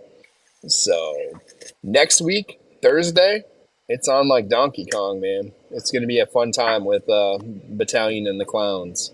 And those guys are a freaking riot, man. If you don't know. I mean, people have seen their sticks, but if you've never like hung out and shopped the shit with those guys, they're legit and fun as hell, man. It'll be some good cigar knowledge. It's, you know, three New Yorkers Three New Yorkers talking cigars. What's funny is I've never met them. Well, you know, You you're gonna do. need to, man. Listen, man. They're in your neck. They're in your neck. Just They're like the Turnbuckle and Stogies guys that we're doing the stream with. They're in Poughkeepsie, you know. So another New yeah. York group we're doing Listen. stuff with. They're always out and about. Ben. The clowns are always out and about. I So mean, they've I've seen always. them on streams. I've told them on stream, but I haven't met them in person. I don't know Yeah. where. I don't actually know where they're based out of here. Just follow Close them, to man, you. and they'll I do they'll follow. post. Yeah, They'll post. close to me based on my close to you based on my shipping. Put it that way. They'll post whenever they're doing whenever they're out at lounges and stuff. Yeah, Really? I haven't seen them do that. I'm gonna look right now. Yeah. So Actually, when you go down to the Louisville next, Chris, you'll have to catch up with Golfo and yeah, dude, I definitely need to, and I'll let you Try know when their- I'm gonna head that way, so you can put try their them a brothers little with the more leg in. cigar.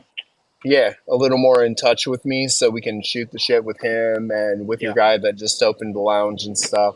I really want to do that. I want to make sure I'm hitting up everybody that I can, cigar based when I'm there. honestly,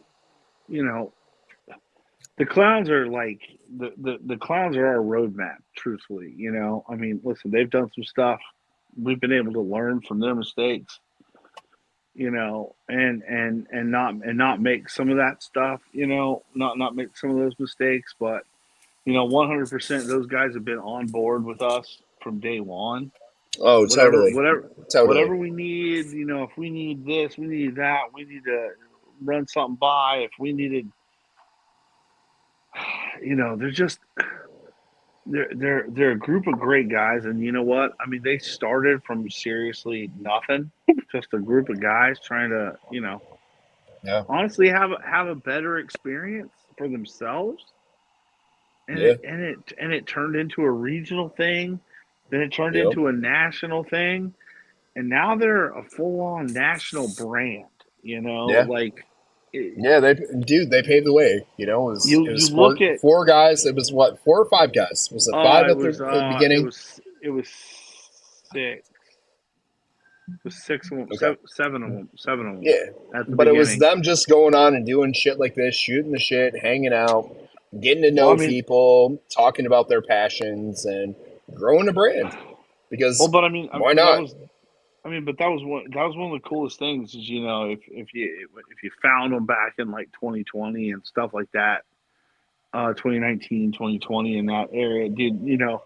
Ray was just available, man. He was here, there, and everywhere. If he could pop on and help out a stream, he would pop on and do it.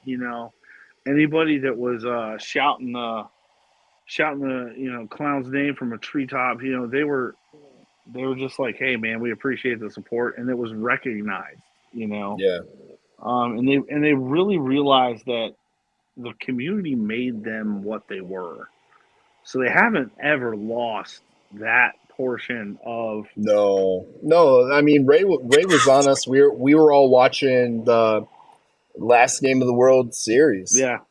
We were all watching it together, having sticks and shooting the shit during Game 6, hanging out.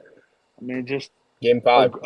Sorry. Honestly, great group of dudes. Just yeah. People, it's good. It's good shit, people that I've always, I always liked supporting them, and they recognized when you were trying to support them. It didn't matter how freaking small you were.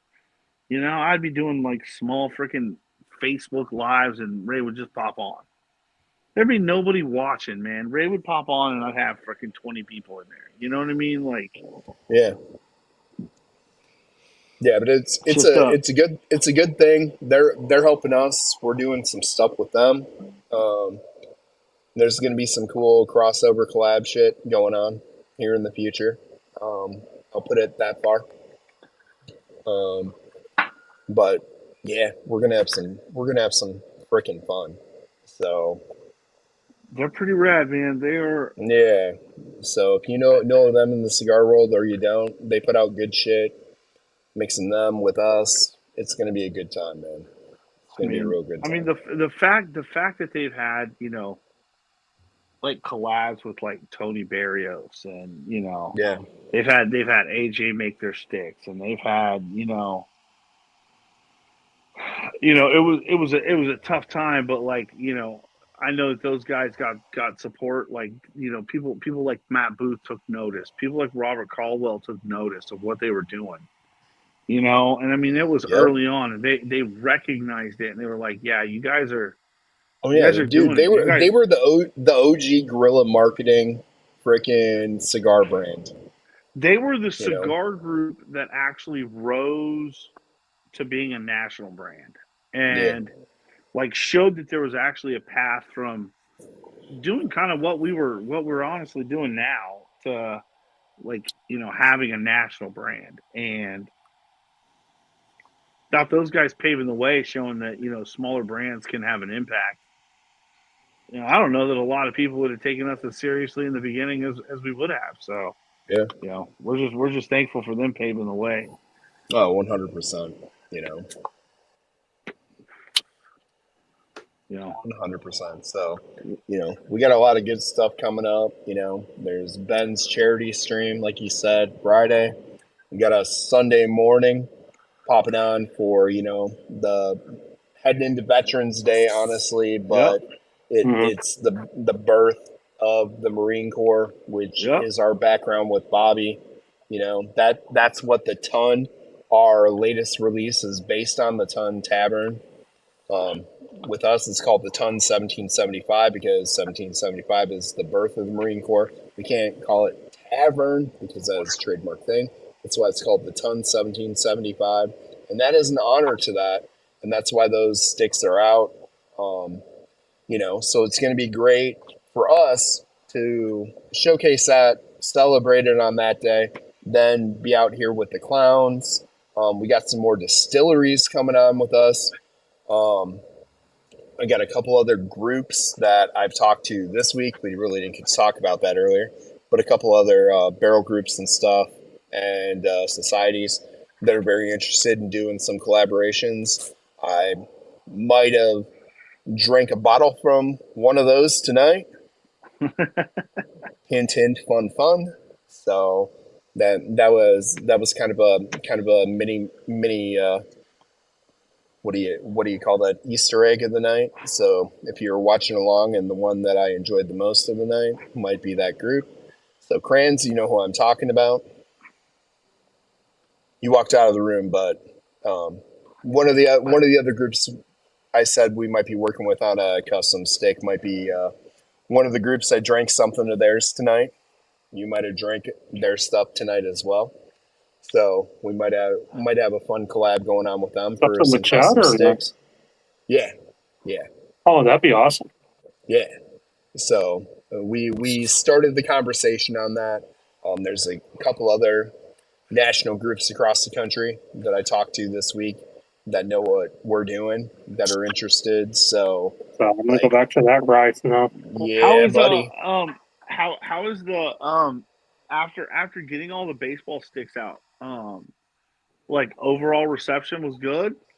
Dude, I have guys going, can we get more? I'm like, I got to see how everything goes. We have some guys who have paid who have not replied to me at all about getting their stuff.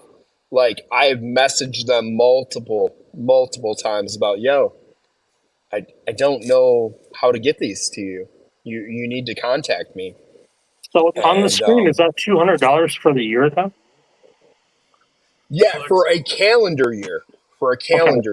Yeah. And Calendar year from the time you sign honestly, I've left it at that heading into Black Friday. I'm not gonna knock it down for Black Friday. I'm just gonna leave it here right now, heading into Black Friday. I was gonna lower it back down, but we're gonna leave it there. I plan on having per year is a pretty good deal. Yeah, it's 365 days. We do not have auto renews. I want everybody to know that we're not doing auto renews. I'm gonna send emails to everybody based on your date. 2 weeks ahead with a couple of reminders to you if you want to renew to stay in. Because we don't want to get into that funk where you just auto get renewed and get screwed. That's where I got an email. Was it yesterday? from Ben at SMWS, and like they want to give me like a free 1 year Nice.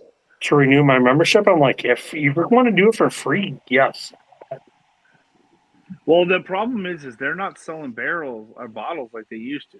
No, they're not. But here's the deal, man. They jacked bottle prices up. I mean, I haven't bought a bottle probably since 2022, probably. Listen, the problem is for me when I speak about SMWS, I'm looking at like 8 and 10-year-old bottles at $130. Exactly. Yeah. That's where the last one I bought was in 2022. I'm like, I'm not getting any value. Yeah. I mean, you're better off buying a Douglas Lang Old Particular 8-year-old, 9-year-old, 10-year-old at that price, you know, $60, $70, and at 49, 50%, be done with it. Yeah. I mean, but the problem is that $130 on a bottle doesn't include tax. It doesn't include shipping. Right. It's just all that. It all shit adds starts up. to add up. It all adds up. Yeah. I mean, I was, at like pre 2020 2021 prices, like when bottles started to all in, I was cool looking at like $120 a bottle on those, or 100, and I was like, okay, well that's like everything that's all in. When I'm starting at above my all in price, and now I've got to factor in all this stuff, it's just not. It's not as attractive. Nice, Chris. That's awesome. I've never seen one of those before, so that's awesome. Sullivan's Cove. These are only from the distillery, and it's the 30th anniversary, and there's product from all 3 decades of Sullivan's Cove distillery. Oh, that's cool. Nice. And it's absolutely phenomenal. Awesome. I bet. Oh yeah. I bet. It just kills me, man. It kills me because I wanna support the SMWS, but I'm like, what does it say about the company that they have to give away the memberships now? I mean, if they're giving away memberships, it means that they're just not having anybody buy it. I mean, you get about 10 years, and you're talking $200-$300 a bottle. Exactly. I mean, those bottles that are right around $200 used to be at the $130. Nice. No, but like you get to 20, 25-year-old, and we're talking multiple thousands now. Well, I mean, so they're the 8 casks which were used. Nice. So 8 casks over the 30 years. That's cool. That's great transparency. Mm-hmm. Like that's really cool. I like that shit. Like that's yeah, because there's some history to it. There's things to talk about when you're having it. Like it becomes a conversation piece. It's just not a pour. It's a real conversation piece that you can all talk about while you enjoy it. And that makes a difference to me when I'm having stuff. When you can have a real conversation about what you're having. There's a British chef that I follow, and he was really high on them when they first started. But it was Rick Stein. He talked about Sullivan's Cove when they first started. Oh, Sullivan's Cove on the wait list and everything. I get all the preview emails now, and it's sort of like nothing gets to shops. It's all sold straight out of the distillery because they got that much of a following. But now that they've just opened up in their new distillery side of things, their productions. Be right back, Zach. You're in charge. I'm not quite sure how I'm in charge. I have no in charge capabilities. It's that's just like when somebody drops off and like Z-Man's like, Johnny, you're in charge. And I'm like, no. Even if you did, you wouldn't know how to use it. Well, I don't actually have access to it, so I couldn't actually control it. He's just like, hey, you run the stream. That's all he's talking about. No, man, it's having more information to me is always better, right? Yeah. It's always better. It shows the consumer that you're not trying to hide anything. Like, you're offering them, you're showing them why am I charging a price that I'm charging? You know what I mean? When you're fully transparent, you can go, oh, there's a freaking really old barrel. I mean, I'm a Okay. history buff. So if there wasn't anything for me to learn, History butt. give me something to learn about. I just, you know, hate to beat up SMWS, but I mean, like you used to be able to just go in and you had like the Duncan and Taylor, indie series, and you could go and find a really crazy indie series, and it was maybe 14 years old or something, but you were paying $70 for it. Mm. You went and you took chances on distilleries, and it showed you, oh, hey, this is a distillery I actually really like. And then sometimes you got an off bottle from a distillery, and you were like, okay, well, it was only like $60, so it wasn't that big of a deal. You know what I mean? I'm not gonna hold it against the distillery. It just, Yep. okay, that indie bottler, all right, dude, you're off my radar now because you're not putting the greatest shit out there. But like the Duncan and Taylor series, man, their cash strength series, I used to go into specs and I could just walk the aisles and nobody would buy them. Walk up and down the aisle, man. Nobody's buying this stuff. Okay, I'll buy another one this week. Okay, I'll go in. But there's something to be said for like some value. The SMWS is kind of like, I almost feel like they're getting out ahead. They're pricing bottles now to sell for the barrels that they're purchasing now. Yeah. And it's almost that like forward pricing model. And I'm like, well, does that go back whenever you start to get cheaper barrels? Because I don't think it does. I mean, they offered it at excuse me, they offered it Halloween time, $100 gift card, and it just, even I went back and I looked at it and I tried to make it work. I couldn't buy 3 bottles, and I was just like, it's not worth it. So Good job, Zach. I left you in charge and you ran John off. I can't control when he's gonna fucking click the fucking button, dude. God bless. It's my fault. Yeah, it's my fault. Put Zach in charge and he runs people off. I didn't run anybody off. Yeah, he did. I know you didn't. I gave you shit.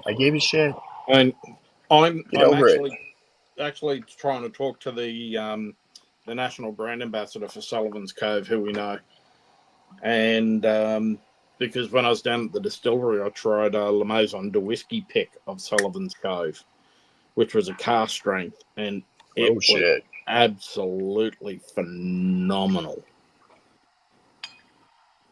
And they kept back a few for quality assurance purposes, but they've been opening them up in the bar and the distillery for tastings, and it's sort of like, yep, want to try and get a bottle of that. That sounds fabulous. Anytime you're taking something that's like a 90 proofer and going gas strength, yeah, I'd love to be quality assurance on that. Yeah, it usually gets better.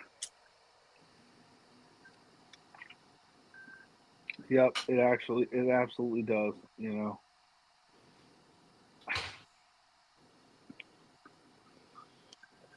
But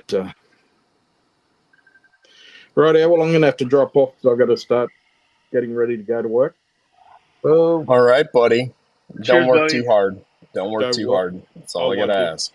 It's basketball. I'll be walking round and round in circles all night. So sounds like a terrible time. It's whiskey money. There's Fair nothing enough. wrong with that. Isn't That's all it. your money whiskey money? It is now.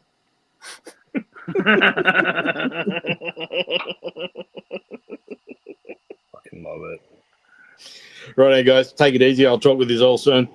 Cheers, Chris. See you Cheers. guys. We'll see you in the Northern Territories. That's it. Take it easy. Later, buddy. Oh man. And then there were 3. What are you drinking, Benjamin? I am drinking Nothing. He's playing on his phone. He's playing Leisure Suit. He's playing New Leisure Riff malted rye sherry finished barrel proof. Ooh. I almost brought that up tonight, but I didn't bring anything wine finished up. So, but I had it sitting out on the table. I'm like, well, maybe that's one that I will do this with. Well, I just cracked this tonight. This is the 2023, the one prior, or the 24. Sorry, the Nice. 22, because I finally got another one, because the 2023 is like one of my favorite things I've ever tasted. This is not as good on the fresh crack, but it's still pretty damn good. Think it needs some water and some air. Nice. It's always a possibility. It's always a possibility. Yeah, so the fundraiser tomorrow night is truly it's Andrew ASMR Whiskeys from Vegas. Okay. The problem is he has like 100 subs, and last year before he even had a channel, I told him he could do it. And their walk is at UNLV. Okay. And a week before the walk last year was the mass shooting. So the walk was canceled, and I had some sort of plague. I don't remember if it was COVID or something else. So the whole thing got put off to this year. So like a couple weeks ago, he's like, "We're doing the fundraiser this year, right?" I'm like, "I guess so." Let's go. I mean, we can. I heard it was a bad drive-through experience, but it could be COVID. I could call that COVID too. I don't remember, honestly, that far back. It's been a hell of a year, as you know. You kind of mentioned a bad drive-through experience. You and Bonnie both. Bad food. Yeah, Bad food under the weather for a few days. Yeah. a year ago. Mhm. That's entirely possible. That I was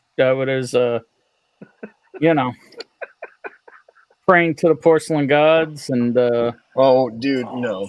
fighting. You were talking Devil's Crayons. Oh, geez, I was fighting Lord Montezuma. Oh. Yes. Yes. Oh. It's entirely possible. Yes. So, Yes. yeah. You were painting Basquiat's with the Devil's Crayons. Yeah, it is All what it is. across Soho. All across Soho. It's happened. Oh shit. But I just want to be clear. I'm just basically hosting it, but it's all for his kid. We're done. Hey, Prescription Bourbon, what's going on? Once again, I'll throw this shit out here. We've lost some bodies in here. I always forget to repost this stuff, but there it is. There's the link. James Morgan, what's going on? Hope you're doing well. Oh, what's up, James? Oh man, Mark told me Dude. he's going tonight, but I still haven't seen a link. it was Dude, this backbone rum has actually opened up. When I first opened it, Yeah? it was kind of meh. But now that it's caught air, and honestly, I didn't get back into it for a year. I'm not gonna lie, because it was meh when I first tried it. But we were doing finish. I like rum finish. I wanted to do something different than the typical stuff I normally bring up. I wanted to give everything a second chance tonight, and that's what it was tonight. Everything gotcha. I've had tonight is a second chance bottle. Dude, that backbone now, that rum has opened up so much, and that rum, it's a punch in the palate on the first sip, but then it's just, dude, it's primo. It's really good. I'm really happy with it. Listen, dude. And I'm not gonna lie, when I first had it, I said I wasn't going back to it because it was. I switched, but dude, that Saints Alley, I couldn't go back. I couldn't go back to the ultra sweet fucking Madeira. I was just like, nah, too much. Yeah. Dude, those St. Sally's, man, those Armagnac finish. Honestly, like I said, I've seen it. I've had it in my hands multiple times at Total Wine. Multiple times because it's got the iron root to it component. But I've never really heard a lot of people talk about it. So I always put it back and like, I don't need it. And then when I was down there and I did the event in Dallas, which was awesome, and they were right next to me. Did Chris pour it for you, or was it Josh and Gretchen? Josh and Gretchen, who are from Illinois, which made it even cooler once we started talking and realized we know all the same places and a lot of the same people from back in the day. Well, I mean, they're out of Illinois. Yeah. Via, but they ended up in that part of Texas because they lived in Austin, and then. Yeah, dude, we talked all about that. It was really cool, man. And I hooked them up with stuff. They hooked me up with stuff, which I had to proxy somebody else to send to me because I had no way to fly with it because I came with a backpack, dude. Like, I'm a backpack guy on these trips. I'm not going to lie. But, dude, they hooked me up. They got that to me. Holy shit, folks, man. They're great. I'm not going to lie. That was a quick bottle because not only is it amazing straight, it makes one of the best freaking old fashions I've ever had in my life. Like, hands down, if you want an old fashioned that's going to knock your socks off and you don't need or want to do a lot of like crazy stuff to, you just want to go traditional. Yeah. And have something different. Oh my goodness, that was so freaking good. Me and Bridget both, we had a hell of an old fashioned night one night. It was a very good night, I'll tell you that. We enjoyed those out on the patio with fire. I made a lot of old fashions. I didn't expect to make more than one. I didn't expect to make more than one for each of us, and I made multiple. And then I sipped on the rest of the bottle, and it was really good. And I'm like, shit, I should have been buying these the whole time and just putting them away. They're awesome because they're like, what, 60? No, I want to say 64 to like 79 bucks now. They're 75 to 80, honestly. Yeah, but what I'm saying, when I first saw them, they were in that like 64, 99 range. But I think they're now in that like 78, 79 range, which still I think is very reasonable. For flavor profile, for the quality that you're getting. Yeah. I mean, they bumped the price up a bit, but it wasn't like they, went from 65 to fucking 100. No, no. The Armagnac one is a buy all day for me when I run into it. Like, I'm supposed to go back up there for some stuff in Madison because I don't often go up there. Bridget works right by the Total Wine, but I don't send her over there. But I'll tell you what, when I go back up there, I'll grab another one. These are the finished casks, right? And and I've been in like the Houston Whiskey Social and had Chris pull out. He's like, here's the Armagnac matured one. Yeah, dude. You can't say it's matured. Oh man, sure can say you pulled out and it matured. That's happened to a few of us in life. Oh, You want to meet my twins? I left it in and had to mature. Yeah. There ain't nothing like having to explain to a young lady's dad what are your plans for my daughter now. I don't know. 24 freaking years old. I don't know the answer to these questions. No. Well, hey. That's okay, dude. Listen. She graduated 20. Hey, Zach. Very happy. Zach, I had to have that conversation as well, but as a 39-year-old man. Oh, you may have had a couple more answers. I was like, well, I'm going to work at a restaurant. My answers were very straightforward. I had a job. I had a house. I had good credit. I had everything going on. I didn't have any of that shit. I looked at Bridget's dad and I told him, I'm like, well, sir, this is something we both talked about. We didn't plan for it to be right now, but it was something that we said we would hope to do. She's been living with me. We've had a great time. We've advanced her career a hell of a lot obviously. from where it was. And he was like, yeah, you have. You're doing great. He goes, I just want to make sure you're sticking around. I'm like, I ain't going nowhere.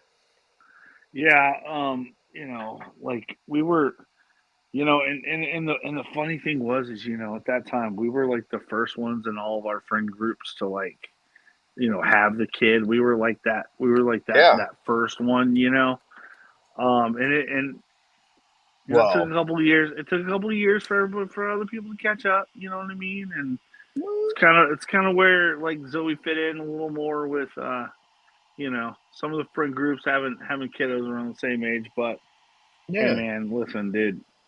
Well, I mean, I wouldn't understand change her it. dad having questions of me because I was 39 years old and had no children of my own, Yeah. and wondering if I was like really in for it. I'm like, yeah, dude, I'm all in. I'm all in. I ain't going nowhere. I'm all in. Yeah. I mean, Had he never heard your past story after all that time?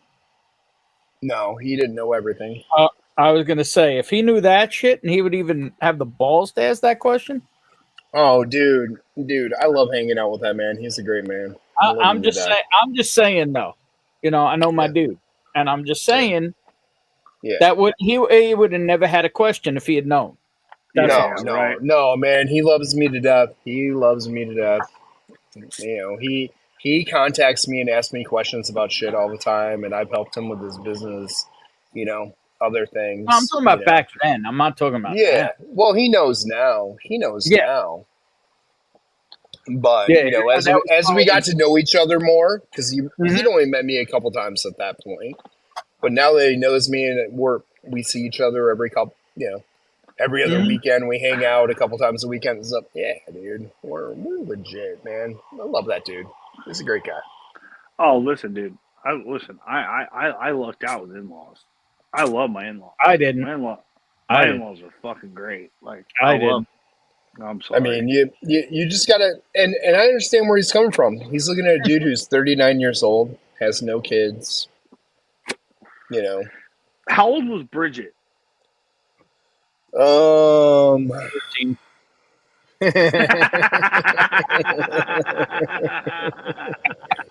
I mean, if you want to get right down to it, I mean, we laugh about this shit all the time, but she is 7 years younger than me. Sorry. That's not so bad. I mean, so hold on. So hold on, at that time, honestly, she was like 30 or 31. Yeah. Okay. Yeah. And I was 39.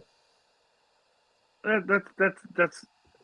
I'm not saying that doesn't math out. I was getting ready to turn. Yeah, I was getting ready to turn 40. So dude, I was 39. She was 31. I was 21 when I took Sarah to prom. Oh, you dirty bastard! Now, let me flip the script for you. Okay. If you really want to have fun, I'm playing professional baseball. Okay, think about this. I'm playing professional baseball after being in college. Yes, I left early because I was drafted, but I'm playing professional baseball. Bridget would still be in middle school. So there were questions. Even though we were, older, there were still questions of, you're going to be 40, dude. What are you doing? And like I told him, and like he got to know, I'm like, well, if you look at all my friends that I hang out with at that point in my life, all of us had kids when we were 39 to 41. Because we all hung out and did all the fun stuff together, and went and did the college football trips and the concerts and all the crazy shit. We did all that before we ever settled down and any of us ever had kids. Like all of our kids in my little group around here at home, we're all the same age and all our kids are the same age. Because I mean, that's cool, dude. nobody had a kid before 40. Because all of us, we knew we wanted to do fun shit and we wanted to be goofy and stupid and take these random trips because dude, we had 5 years worth of trips and plans scheduled for football games, baseball games, concerts that we would go see. No. We had shit all mapped out and we were not looking to interrupt that shit. And once we got to that point, Mash and Journey, oh Sherry, my love. So listen, man. Listen. I'm one of those dudes that I didn't know what the hell I was doing. I was. I'm glad we had Madison early, because without having Madison early, I didn't clean up my act. Right? Yeah. I came out of baseball. All those guys, all my friends, Sinang cast strength. shit, all, dude. Ooh, buddy. Yeah. All my friends rolled into upper management jobs back in the day at Best Buy early. So, dude, they were living it up early. You know what I mean? One dude was running the audio visual. One guy was running the car stereo section. No. One guy was running the computer section. All my friends were doing that shit, and that's what's hilarious. Because I was waiting tables. You know what? Waiting tables bought our first house. We bought our first cars. We, I got out of school. That was when I got my first job. Oh, Zach, after baseball? Sarah went back to school. Sarah was in school, and I got freaking laid off. Oh. January 2009. So you remember how bad 09 was? Oh yeah. 09. Yeah. I got 09, and I was married at that point. I was done with my restaurant career. I was running my own business. But Chris, because I had gotten out of school, Sarah was like, I want number 2. You got a real job. Number 2's coming. So we went ahead and had Zoe. So when I got freaking laid off, I had 2 kiddos. Yeah, dude, I was married. I was married in 09. I had just been married. I had a stepkid. And that is when my wife, that was a horrible time, dude. My wife got diagnosed with the brain tumor and everything right then. And I had left the job I was at previous to that because I had locked in a lot of colleges and stuff to do all their design work, so they didn't have to have it at the colleges. So I had a bunch of D1 colleges. I'm doing all their work. I had 3 Fortune 500 companies that were in, the up and rising stuff. I had all of them on retainer. Everything was great, dude. I was set, dude. I was set, loving life. I'm like, hell yeah. And then everything happened at once. She got sick. I lost retainer after retainer because of the housing market crashing. And I was just like, totally. I get it. Finding jobs, doing what I was doing was about impossible. I was good enough because I had a lot of shit put away and a lot of investments and shit that I cashed out. So we made it through all the shit. And, through all the stuff with her stuff, it was all crazy. Ben's heard all the stories. It gets crazier and crazier because, we tried to make some stuff work just because of the cost of some of her care because insurance dropped her and stuff. So we set it up to just get divorced, to be honest, because that would help with her care because it costs so much, and that would get her insurance. and because we couldn't get her insurance otherwise. Yeah, but it insulated you from financial responsibility. Well, that never happened. Listen, it never happened because her parents, the day before it was supposed to happen, stepped in with a separate lawyer for her and declared her incompetent, and then tried to go after me for everything. Yep. Oh, dude. I'm just saying that this dude's a dude. You've been fucking through it. If you've ever had UPS show up to your house, UPS, and you have to sign for a package, and the package is 20 pounds, and it looks like a bunch of textbooks. That was the bill from the hospital. Fuck. And dude. because they did that shit, and because the insurance dropped, that was on me to pay off. And I did. I had to cash out every investment I had from baseball because I invested everything I had made, and everything beyond that point I had invested and did all that shit. I paid off seven figures.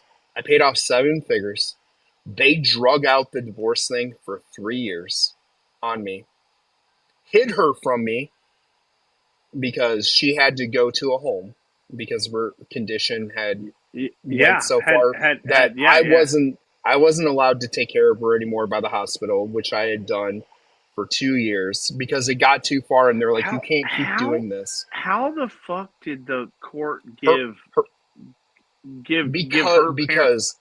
because they came in with a lawyer and said they had fucking all the rights to all the shit. She had signed off all her medical rights to him. I had it. I had the paperwork.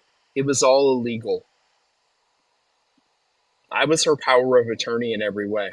They came in with fake paperwork and got her moved to a facility that I didn't even know where she went to. So I couldn't even speak to her anymore. That's fucking bullshit, dude. They put her in a facility. They never went and saw her. They hid her away from everything and came after me and the lawsuit, said I had all these investments. I had all this shit, blah, blah, blah. So everything got put into a freaking escrow account while we were going through the final part, for vehicles, houses, everything. Yep.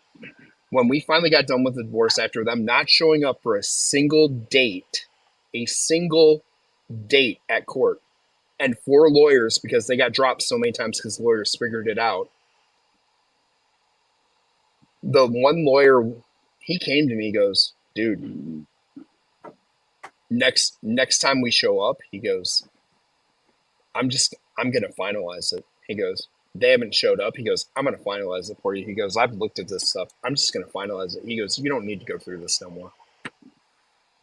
And he did. He finalized it, which meant all that stuff. And I had been paying into all the stuff the whole time for the house and everything else to make sure everything was covered. Yeah. Yeah. They never paid a dime to anything. So the day I was divorced, guess what else I got? A fucking bill from the attorneys. Oh no, I had my attorney bill. I had to pay that. I paid that off. I got all the eviction and reclaim notices and shit because they had not paid any of their shit the whole time. So I got told I could sue them for all that. And I'm like, I just want to be done with them. This will never end. I lost everything, dude. I lost fucking everything. I paid off multiple 7 figures. I lost my house. I lost my cars. I lost everything I had ever done in my life. And I had to start all over. And lost her. And her. Let's not forget the biggest loss of that all. I mean, granted, your life now is fucking awesome. Oh, but, hell yeah, dude! I love my life now. I love my life now. I love my family. Vic? But at that. Hey, listen. You know what? Listen, that.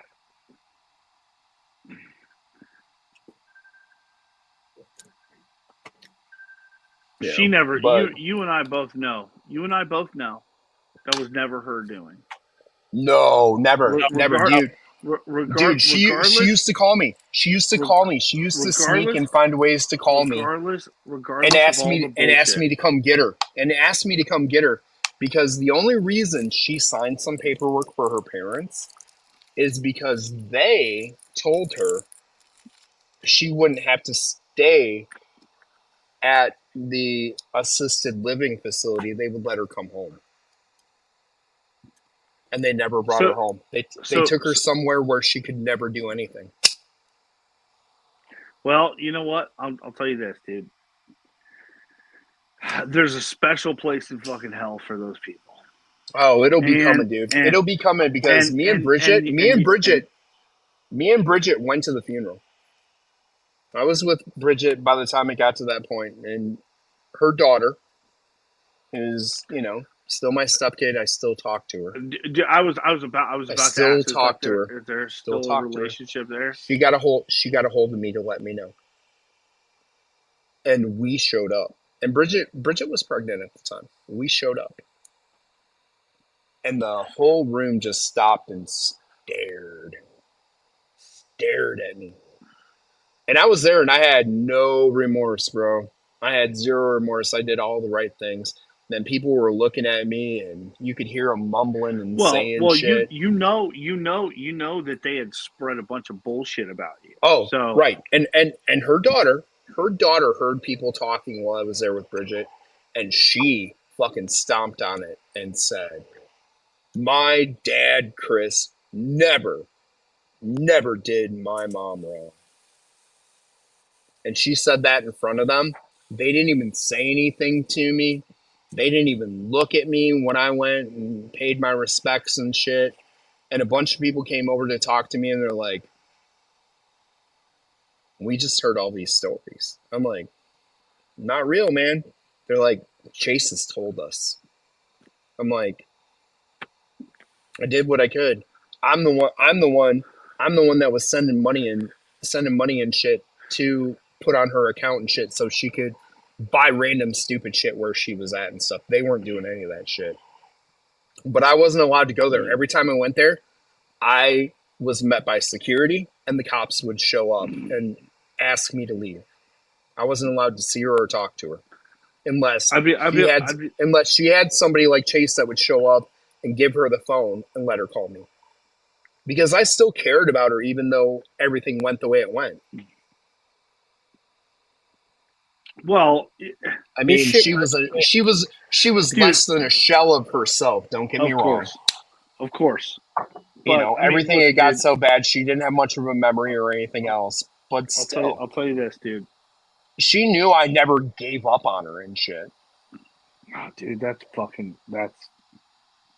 But that's me. That's who I am. That's me in a nutshell. That's me. I'm just saying, it's me. Reason I've driven over 1,000 miles to see this dude. Yeah, I mean, like when her shit was her shit, I used to have to get her out of bed, and I would have to take her to the bathroom. I would have to wash her, clean her, all that stuff. Yep. I would carry her downstairs every day, put her in front of the TV, and she would play Mario Brothers because that was like her jam, Mario 2. With her, her freaking Coca-Colas. She wanted her Coke and she wanted that. And dude, but that was her life. That's what she could do. That was it. She would talk to me for a while. Yeah, and she would zone out to that because that was something she could relate to. Yep. We would talk a little bit. She would ask me to help her out. And, that was it, man. I fed her, I cleaned her, I bathed her, clothed her. But I did that, man. Picked her up, put her over my shoulder, and carried her up the stairs every day. I'll never. Never gave up on her ass, dude. I never gave up on her, and I took care of her like no tomorrow. Like she had PICC lines and shit, and I administered that shit every day, 4 times a day. I did all that shit. I never fucking stepped down. Question: do you know if they're in the ground yet? They're not. They're fucking not, man. They're fucking not. You know what? I saw a picture of them. Chase sent me a picture of them. Good. Chase sent me a picture of them because they invited her over for Christmas, and she only went. She goes, "I went so I can take a picture of them for you." She goes, "I hated every minute of being there because they acted like they were such good grandparents." She goes, They're not. I'm just saying that song is real. Only the good die young. I'll tell you this, dude. You'll. It's coming back, dude. You know what? And the thing about it Yo, you is better let me know how those were, motherfucker. I hope you like them. hey, listen, dude. You will. I got some sticks. You got somebody looking out for you. You know what I'm saying? Like for real. You did what you were supposed to do. And There's a reason he's got two awesome boys. hey, listen, you know what? An awesome stepdaughter. I mean, somebody's looking down on him. Just saying. Just Hey, man. you know what, dude? You're and a hog like this. maybe back in the day before I got old and rubbed it to a nub, but yeah. But dude, maybe before I became a fat piece of shit that I am today that I need to fix before I turn 50. Like I look back at when I got fucking laid off, dude, and I was like, we didn't have shit, dude. I mean, it was like, do I pay the water? Do I pay the water or do I pay the fucking electricity? Oh shit, the water got fucking turned off. Fuck. I can pay that in like 2 days. We're gonna have to suffer through it, you know, like just. Yeah, dude. Yeah, when all that happened, and I had to take everything I had and pay it all off.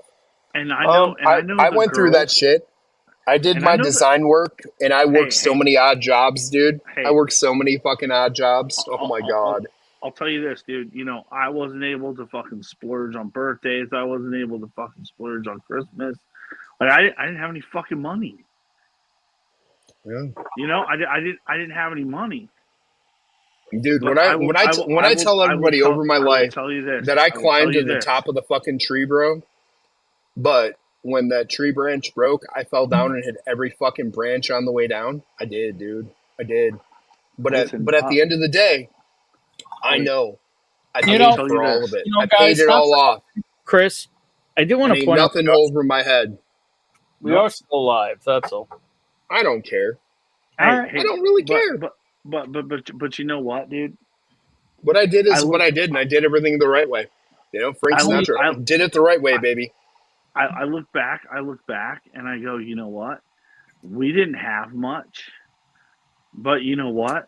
We were all there together, and you know what? I still have a fucking great relationship with my daughter, both of them, right? And they don't look down at me because we didn't have fucking shit.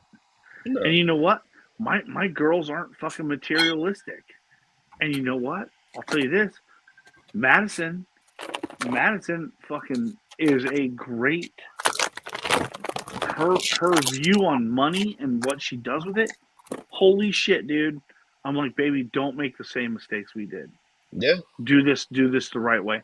And holy shit, does she just fucking listen. And they're doing it the fucking right way. Dude, those two kids are gonna be fucking. They're gonna retire at fucking 45.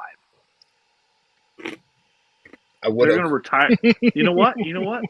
If listen, if I went through that so that they could fucking retire at 45, I'll work till fucking I'm 80, dude. Mm-hmm. I'll work till I'm fucking 80. I don't care. You know what? If they're better off than me, fuck it, dude. I don't care. Hey, look at it this way. I lived the life I did. I have no regrets.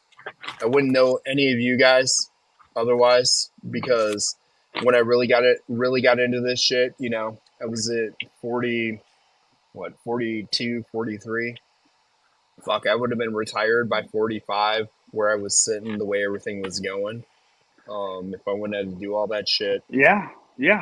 But you know what, dude? Yours is gonna come, dude. Man. I don't even look back at it. I don't even care. No, man. You know why? Because your conscience is fucking clean. Yeah, there ain't no amount of money to have fucking shit weighing on you. Have a dirty conscience. That's one man. thing I will tell everybody.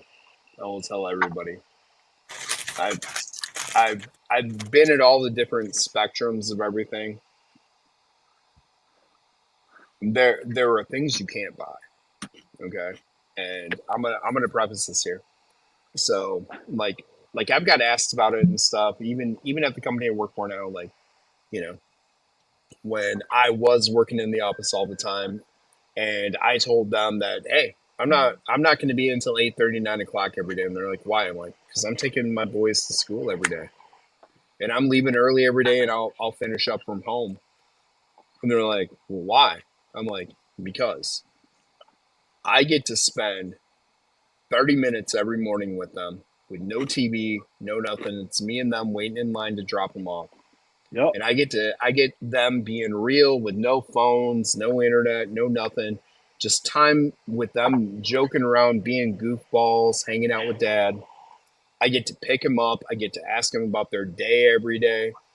And yeah, am I losing out on hours work? Sure. But I can't replace that time. That time I spend with them every day is worth more than any dollar you could give me. Yep.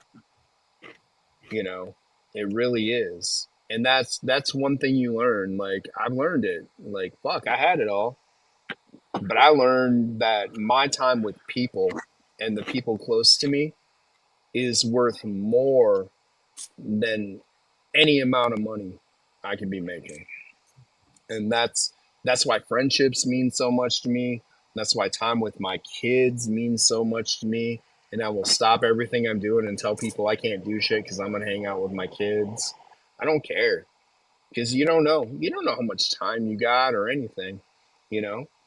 I mean, old girl was freaking like we had been married. We'd been together for a while. It was like 6-7 years.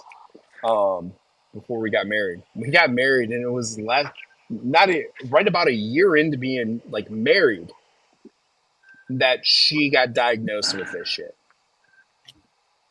And I went through all that shit. So at the end of the day, man, I'm gonna spend time with my people all Fuck the yeah. time over any other 100%. bullshit, over anything. Because time with family and friends, you can't put a price on it. You can't put a price on it because you don't know. You don't know, man. You know? So that's me. That's me in a nutshell, man. That's who I am. It's what I'm all about and who I will be. You That's know? my dude right there. I've got offers to be on the road 24/7 and do shit and make a shit ton of money again. And I passed it up. I got offers to go back into baseball and stuff and coach and be gone fucking 8 months of the year. I didn't do it. I got kids and shit. I don't want to do it. No. You know? Well, yeah, we'd make good money and shit, but I wouldn't see anybody. Oh, I'd fly them out a weekend here, a weekend there. No, it ain't happening. It ain't happening. My life, I've passed that point where I'm willing to make those fucking sacrifices, and those sacrifices are not ones I'm willing to make because the cost is too great. You know, totally. Dude, listen, I get it, man. It's you know, people look at me and they go, "Why would you have a fucking another kid at fucking 40?" I had both my boys at 40. They were my first, man. But you God bless every minute of it because it keeps me young. Look at me. I got dark ass long hair, and I'm almost 50. But I got some gray on the sides. But I look at my friends, dude. I look at my friends that worry about. I got to make more. And I'm constantly working. Those motherfuckers are white-haired people at 49 years old, like completely white-haired and stressed out and wrinkled and just look so stressed out and unhappy when I see them. And I'm like, yeah, I'm happy. I'm fucking happy. I don't care. And I've lived more stress than they have. Honestly, dude, they create their own stress that they don't need to. Listen, Madison was 16 when Anson was born. You know what I'm saying? Like there's a big gap there, you know? But at the same time, it's cool because all the things that like she likes is all the things that fucking he likes. So it's not like they're not sharing shit. You know what I mean? It's because you spend time with them. Of course, dude. And you know what? And that makes the difference. And the same thing. And dude, that's why I'm so fucking stoked. So stoked in 2 weeks. The whole fucking family. Yeah. I'm Like excited for you to go to that, dude. Madison was at work. In fact, Madison, she had to stop by and grab some like charcuterie boards, like from the house, and she was like, "Can we borrow them?" I was like, "Yeah, whatever, dude. Come on." And she was like, "Yeah, I was at work," and like they asked about it, and they're like, "So where are you going?" They're like, "Yeah, well, me and the whole family." And they're like, "What do you mean whole family?" It's like, Yeah. well, the whole family is going to see Iron Maiden in San Antonio. They're like, Yeah. everybody, like your Wait, parents and how long? Wait, time out. How long are you gonna be in San Antonio? dude, we're driving to San Antonio on Sunday, seeing them, driving back on Monday. All right. Just saying, my boys are in San Antonio. They pour some shit for you. You ain't got time for that. It's family time. I mean, I'll just say it like you don't even know. like, I mean, I know they hook him up honestly, like no tomorrow. we're driving up, dude. We're gonna drive up, hit all the Buc-ee's and shit, and fucking and end up in San Antonio. Fucking grab a meal, go to the arena, buy fucking t-shirts, go find our seats, grab a beer.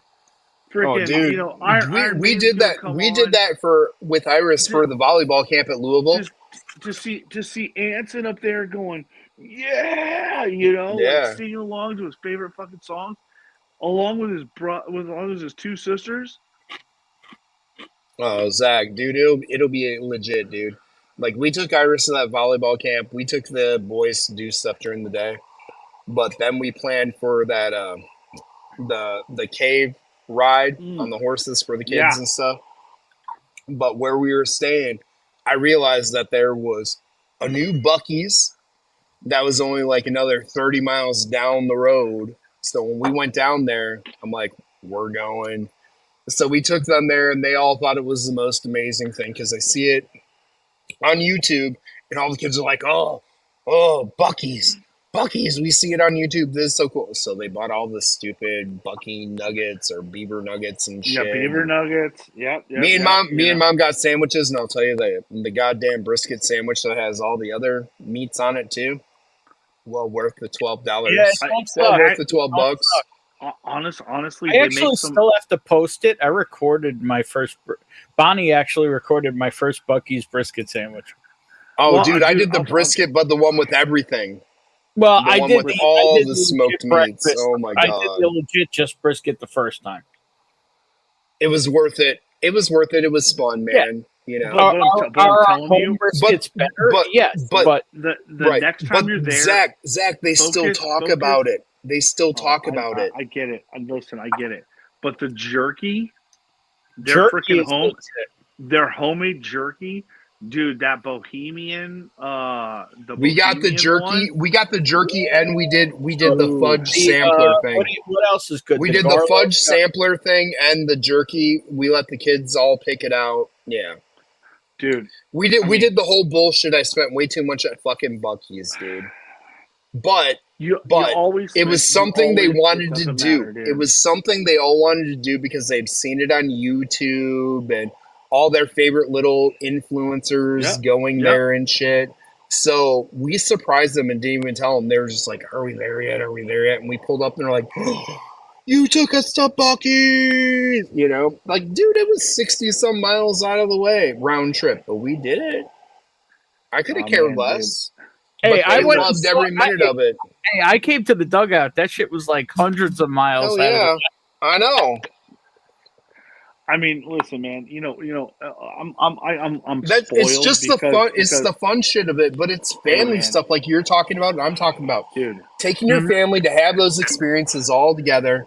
It was something they've all talked about, and they had no clue they were going to, and they got to do it. So I went and saw that show recently, right? I went and saw that High on Fire show. Yeah. And I took Madison and Zoe, but I also took a buddy of mine. And dude, that was one of the things my buddy said after the show. He goes, dude, your daughters are freaking awesome. He's like, dude, Boy, he chose Like- his words right. He could have got popped in the mouth. Real and no. He was, but like Ryan was like he was like really, he's got 3 little boys, and they're all under like 7, you know what I mean? So like they haven't had the chance to go do that sort of stuff. But I was like, yeah, dude, this is like normal for Madison and Zoe and I. Like it's just something like we all kind of go do, like it's kind of like our thing. That's why Mom is like, okay, cool, I'll watch Hanson. Like it's y'all's thing. Y'all want to go see this, this band, whatever. Y'all just go. And it really has become that, and it's like I'm lucky enough that my adult daughter still wants to go see freaking shows with me. You know what I mean? Like that is to me that's the testament. Like she thinks Dad is still cool enough to hang around. You know what I mean? Like whatever happened, Dude, I fucking love it, man. I love it. man, dude. Because Listen, I'm all about that. I'm all about that. I'm all about family doing shit together and doing but those I'll tell you random this. trips. I'll tell you this. And honestly, When the stupidest Iris, things we've done, Zach, the stupidest things we've done have been the best things, dude. I'll tell you this though. When Iris buys you fucking tickets for you two to go see your first fucking show together, and she buys the fucking tickets, it's the best fucking show ever. Yeah. Well, we were gonna take her to one, and it fell through. The concert she wanted to go to, it fell through how it was working out. It got canceled, so we weren't able to do it. But then they had a rescheduled concert. It was that Black Veil Brides or whatever. Yeah. And Her friends got the tickets parents took her. Yeah, and well, it was the older kids, because they're spread out like your kids in age. I got it. And she asked, "Can I go?" And we're like, "Yeah. You just gotta tell us when you get there. You gotta tell us when you're getting ready to leave. You gotta tell us when you get out of the parking lot and you're on your way. If you do all the check-ins and stuff, we are 100% good with it." And she did. She was very responsible. So were the older kids, letting us know and texting us without her knowing to let us know. Hey, we're Dude, on our way. It was so good. They did make a detour too and stress you out a little. They did. They went to McDonald's and sat there like at one of the tollway McDonald's for like an hour. I'm just saying, he might have been talking to Chris at the time. He's like, where the fuck is she getting home? Yeah, because she was like, I'm 30 minutes from home. I'm like, okay. And an hour and a half later, she's still not home, and I'm freaking out. And she shows up, and I'm like, have fun? She's like, yeah. She goes, sorry, by the way, we decided to stop and eat at the McDonald's, so we used the bathrooms and stuff too, and we just sat there and ate. I'm like, okay. I'm like, next just time, send me a fucking text message. Just tell me we're sitting here and eating instead of we're picking up McDonald's and we'll be right on our way. Whatever. I'm good with it. Exactly. I'm not the evil, crazy parent that's like, no. It's but you know what? It's one of those things that when you let it slide and you go, hey, listen, this is all you did wrong. I'm not fucking pissed. All I need you to do is this next time, and they're gonna go, oh yeah, dude. I see now, and it, you know what? It enables them to connect the dots without you having to connect the dots for them. And when they connect the dots themselves, it's actually more impactful, and they're gonna fucking do it. And she also realized, she goes, I get it. She goes, you gave me a responsibility, and I did the right thing, and you trust me. I'm like, yeah. You asked for that. You asked me for that trust all the time. I gave it to you without you really realizing it, but now you get it. She's like, I do. She's like, thank you. I'm like, and you'll be able to do this stuff again. As long as you do these things, we will trust you to do this. Mm-hmm. She loved every minute of it, dude. She loved every minute of it. I mean, me and Bridget were going to take her to the damn concert in the first place, but not that one, because that one had been sold out, and her friends hooked her up, the one we were taking her to and taking her friend to got canceled. Dude, so the first time, so I had taken Madison to see to see 2 shows before we ever took Sarah with us. Okay. So we get in the car, all of us, you know, we take Zoe to go stay at my sister's house. And we drop Zoe off, and we hit the freeway. And I look back at Zoe, I look back at Madison in the rear view, and I said, so Zoe, I'm Maddie.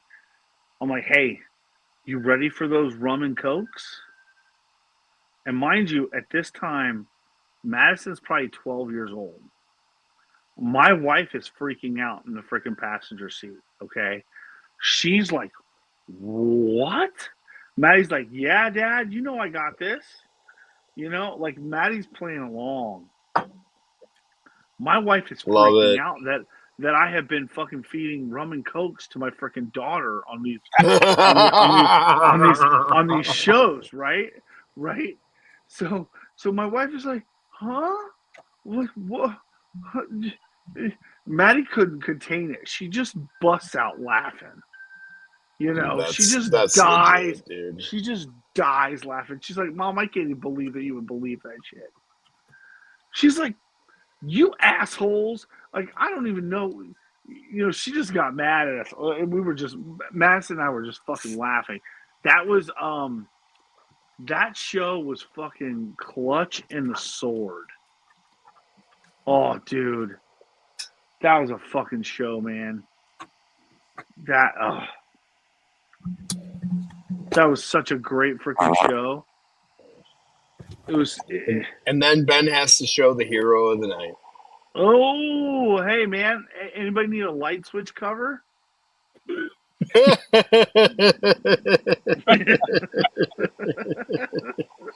I love it. I fucking love it, man. But I mean, like, listen, dude. I mean, it's cool going to see shows with like buddies and like whatever. I want to go see shows with fucking Madison and Zoe. Hell yeah, dude. You know, like it's not like a chore. You know what I mean? No. Like and I will you're say just out, dude. You're just all out enjoying shit together, which is fucking glorious, man. Which is fucking rad. I mean, it's the best damn thing. Like it you know, for the fact that Anson is probably never going to get to go see. He may get to see another one. You know what I mean? And if they come back through to Houston, we're going again. Dude, it's like not even a question. Like, we're just going to go fucking see them again. You know what I mean? Like, even if it's the same fucking tour, we're just going to go fucking see them again. Doesn't even matter. No, it's freaking awesome, dude. But I was just like, because, dude, Anson's been asking me. He's like, Dad, how old do I have to be to get in a circle pit? I'm like, bro, if you have to ask me that question, you're too young. All right, dude. If you have to ask me that question, you're too young. And I'll be like, okay, now when you get 12, 13, depending on the show, may let you in there, may not. Just depends on what the fucking pit looks like, because sometimes that pit's ugly, and you know there's that one motherfucker in there that right. There's that one asshole, run some motherfuckers over, you know, and it's like, dude, you're ruining it for fucking everybody. But other shows, you're like, all right, cool, dude. You want to go in? You want to go have some fun? Go get knocked over. I'm not worried about it because people are going to pick you up. You know what I mean? It's that kind of a show. You know what I mean? Yeah. And just the fact that he fucking wants to go, man. I'm like, all right, dude. You know, he's like, Dad, how old do I have to be? How old do I have to be? I'm like, dude, stop worrying about it, dude. You're gonna get to go, man. You're gonna get to go and see, and you know. Now, before I put Maddie on the floor, she was older. I put Zoe on the floor too soon, and she got freaked out. Right. And dude, she got fucking freaked out. We were at Social Distortion up against the rail. Oh shit. And she fucking freaked out. fucking people picked her, and Madison jumped over with her, and they fucking Right. went to the side, and fucking we went, and Zoe was fucking freaked out. She was like done, and we were like, oh fuck. Do you want to know who opened for that fucking show? Well, Justin Towns Earl. You know nice. Steve Earl's kid. Yeah. So this was about a year before he passed away. So we got to see fucking Justin Towns Earl fucking open up that show, which was phenomenal. But you know what? It was a bunch of fucking yuppie fucking big white dudes. Oh, we'll fucking Right. start a pit. It's like, dude, you ain't in that kind of a fucking show, dude. Like, I'm sorry, dude. Social D ain't that kind of a show anymore. You want to do that at a Right. fucking Pennywise show? Maybe, Okay. right, Okay. maybe, right. But fucking Social D's lost that shit, dude. Just go there and have a fucking good time. These motherfuckers, man, and the girls just got pushed up in front of us. Well, I did have some fucking little creeper fucking at the last show we went to, fucking Yeah. creeping up on fucking Madison and Zoe. Nope. And Nope. I didn't see it, but Ryan did, and Ryan was like, yeah, dude, here, fucking like go over here. And once I realized there was a fucking problem, I saw him trying to do it. I got between him and the girls, and he looked up, and I said, those are my fucking daughters. You get the fuck out of here. Dude, it was just like fucking this close to that little dude's face. Oh, he turned fucking white and fucking left the fucking venue. Oh, I bet.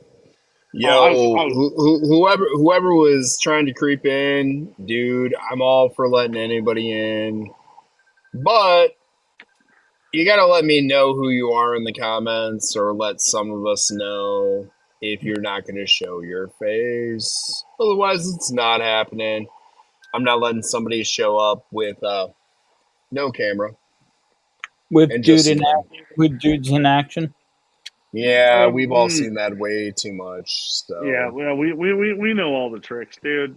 yeah, We if you want to pop in and say hello, that's fine. But tell us in the chat who you are, so we know. Yeah, Text we one of need, us because everybody here knows everybody, or at least one of us What would know. was the name, Chris? It was Daniel Dark. Yeah, nope. Yeah, I don't know that one. Nope. Daniel trying to show his hog. Might have been. I don't know. Might have been. Yeah, They were there in the back room for a hot minute, and James is like, was it me? nobody claimed it. Nobody claimed it. So I didn't let him in. I'm not just gonna let anybody in to do something stupid. Been there, done that. Right back. Been there, done that. Got Right. the T-shirt. Right. Right. You know, I'm all good. You jumping in, but you need to know who the hell you are, man. You know, at least show me your face. You want to use a fake name? Go ahead. Or show a cigar. Show me your face. Yeah. Yeah.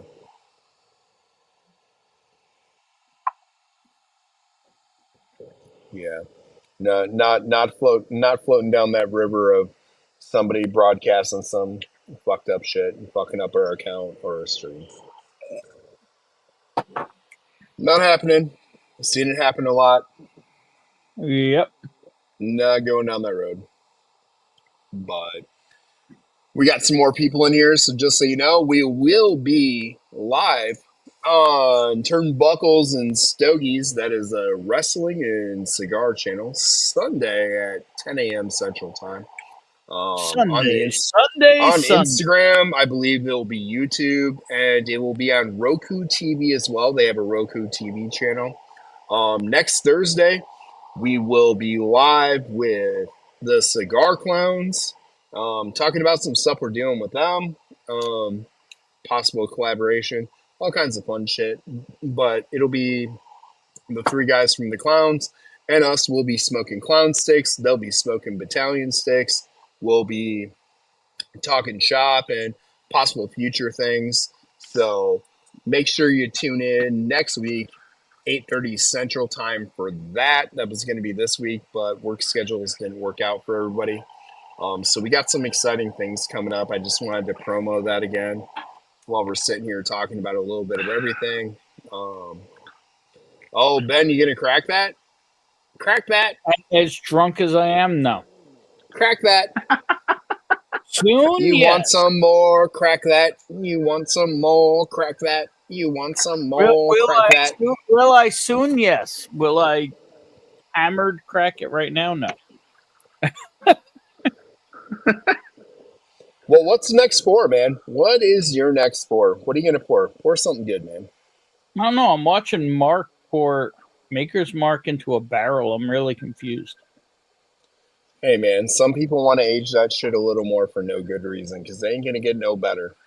I know. Well, cellar aged is better. It's not $175. Dude, the new one is not as good as the first one. I didn't get it. It's not. It's not even close. I had the first one. I'm not gonna lie. I had one. Do you think the first one had older I whiskey? tried it. Yeah. Well, no, they both have the same age. Literally right there, open. You don't got to tell me. Yeah, but I tried the same it. age does not mean the same makeup.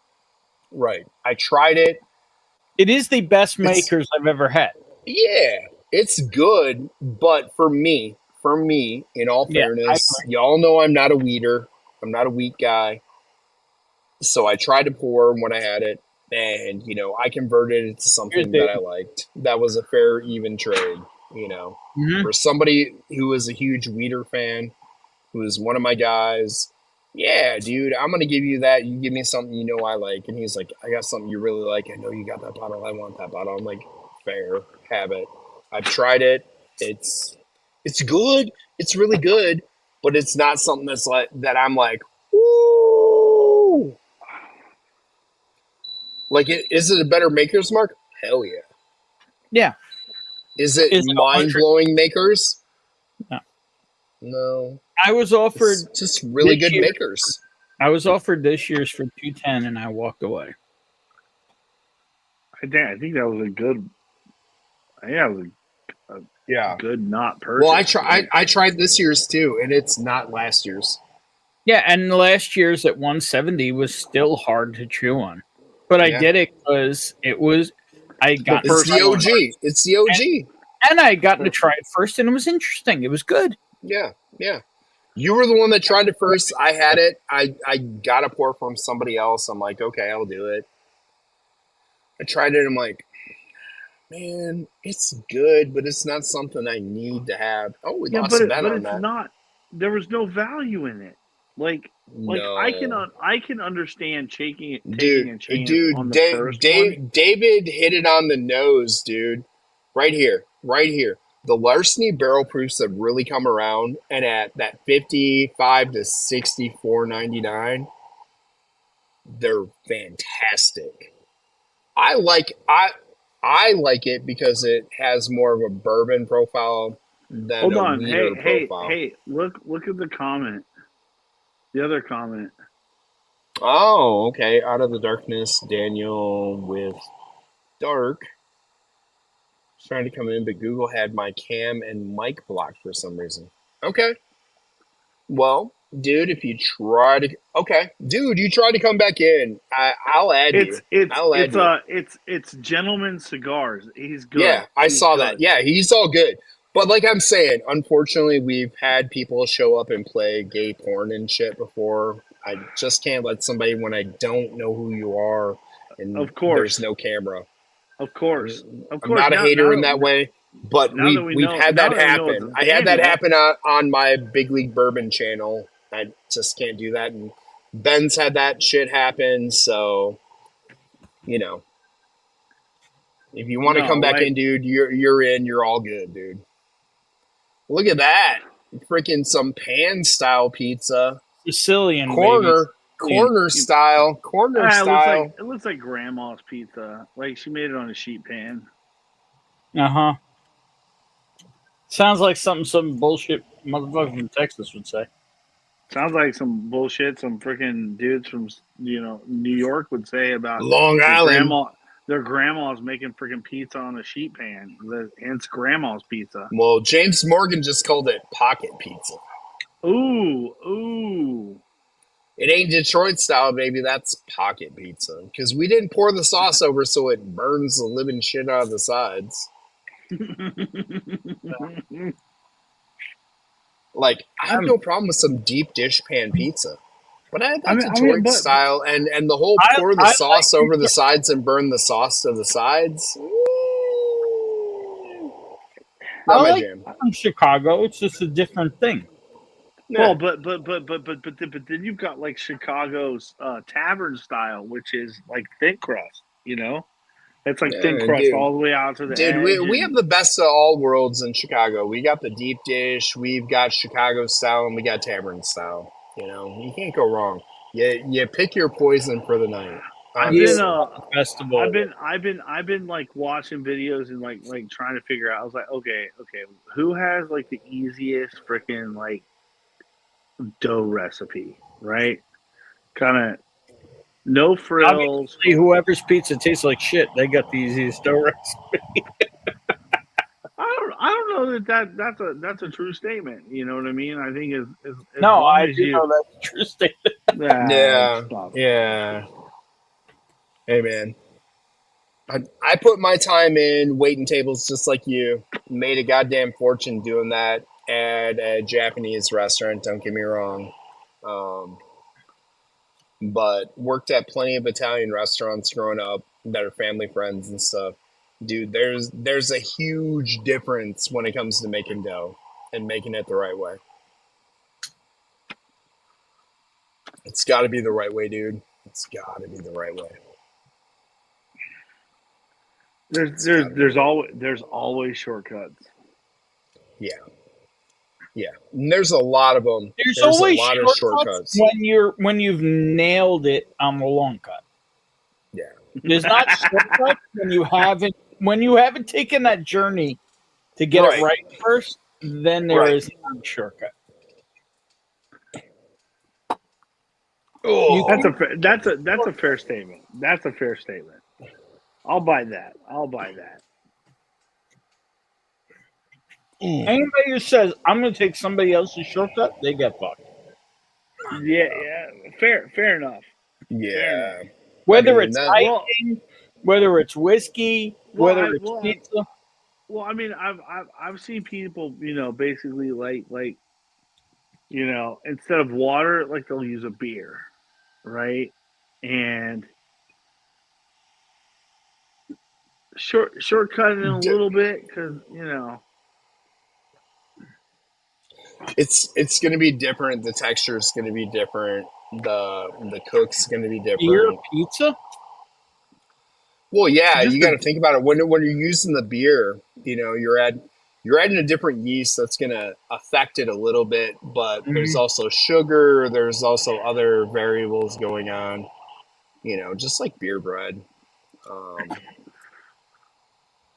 There's the carbonation that's in it as well. That's going to do some things. Absolutely. It's going to be a difference. You're hoping some of that carbonation creates air pockets, right? In the actual dough itself. So it creates layers in and of itself. So, like, I get it, man. Right. And I mean, you can alleviate that using the seltzer water and stuff too, where you don't have to worry about the other things that are going to compromise the actual dough itself. It'll work. Because you're gonna get that CO2 in the dough that's going to do different things. But at the same point, you have to cook that dough and then pull it and then put everything on. You can't just use that dough and then put everything on it and then cook it, because it's going to be a way different thing and it's not going to work how you hoped it would work. No. Yeah.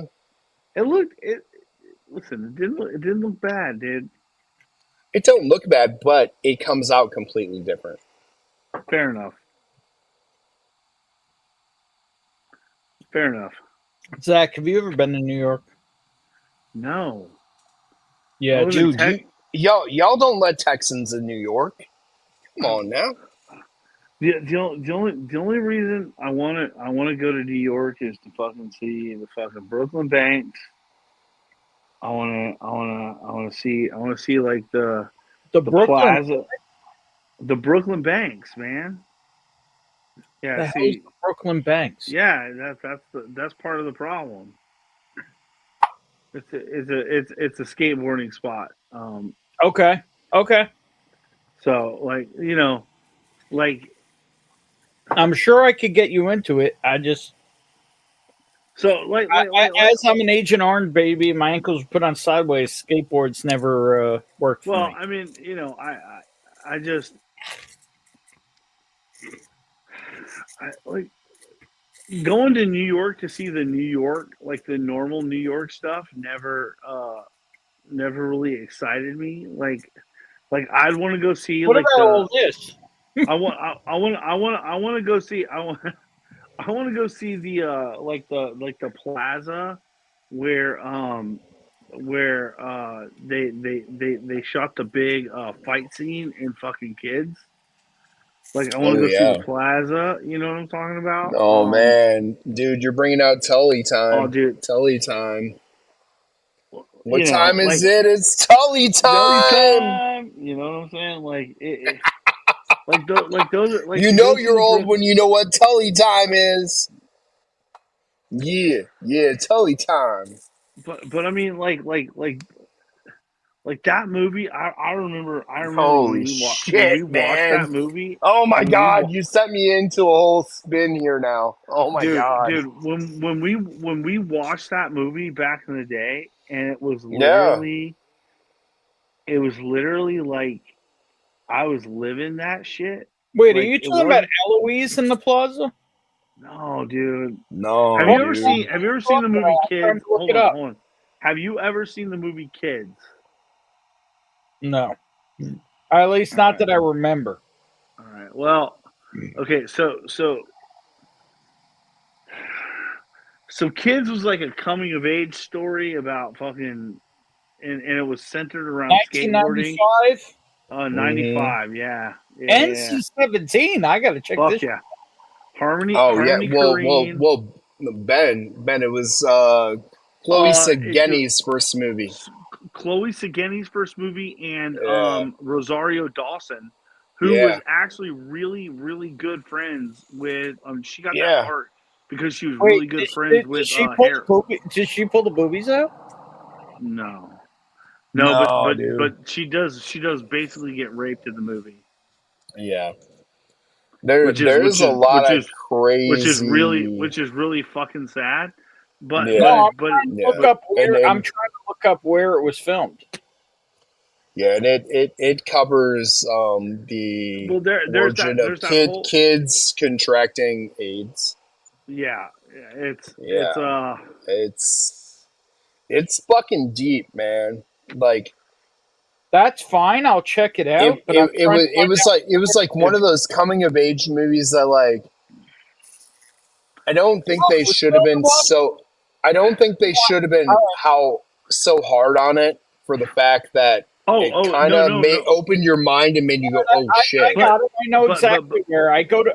So Washington Square Park is the was it park. Washington Square Park? Yeah. Is that what it is? Yeah, I used to go to a barbecue festival in Washington Square Park. Yeah, I know where. And then 12th Street. Yeah, I could take you to these places. I mean, if Zach ever talked to me or sent me anything, you know. I love it, Ben. You're one of the greatest fucking Motherfuckers. no. You just I love it, dude. Like Yeah. I'm just saying, I got a list of places right here, and I know where every single one is. The swimming pool on oh, 12th dude, Street. the swimming pool for where Hunter goes the helicopter. The Lex Station. I know where all that shit is. Fuck, dude. Like, Yeah. Yeah, but that dude, was do you one of those realize, movies that a lot of you people wouldn't realize, let their kids see. Chris, you realize that scene where the little black kids, like the little 12 and 13-year-old, 11 and 12, they're actually smoking a fucking blunt, dude. I know. That's not a fucking. I know. That's not. No. That's not fake, dude. I have a No. list of places here, and I know every single one of them, so it ain't a problem. Right. You Yeah, know, and you dude, got the guy. because You it got the was guy like- rolling through the train car, going, "I got no legs. I got no legs. I got no legs. Like, legs. and that I was a got no real legs." dude. That was a real fucking. That was a dude real in New York. dude that used to It was ride the like- trains and shit. Yeah. Beans Like- ain't got no legs. Like, dude, So- they covered it, and it was like a documentary without being a documentary, but like putting shit in a real perspective for probably- kids of an age It was that were coming of mockumentary. age. Probably that- seen it, but it didn't even register to me because it looked like Yeah, around Dude. here. right. It's Right, but listen, for a lot like- of people, it was an eye-opening movie that meant, you know, hey, respect shit, take care of your shit, take care of your friends, don't it was- trust dude. all your friends. All the places the movie was filmed at is within an hour of here. because that's where Harmony Korine lived. He lived. And like, I could take you to killer fucking liquor stores near those spots. How about that shit? You can probably get some scotch like no tomorrow. I mean, like that, you know, like I that's know a- one spot where Did I the say guy- that right? Tamara. Tamara. I know one spot outside Central Park that'll get Zach fucked up, and then we'll take him skating. I don't even want to go skating. I just want to like see it. Like I just want to like be there. You know, like go like Oh, I know it's here. It's like- not a problem. like I know these spots. Like I know all Later, these James. spots. Have a good night. You know, Dude, Zach just wants to roll out there and yell, "Tully time, baby!" I did, dude. I can make that happen. I'm just It saying. was you know, it was just Even it though was Zach, it was a, even though it was a- Zach won't send me shit when he says he will.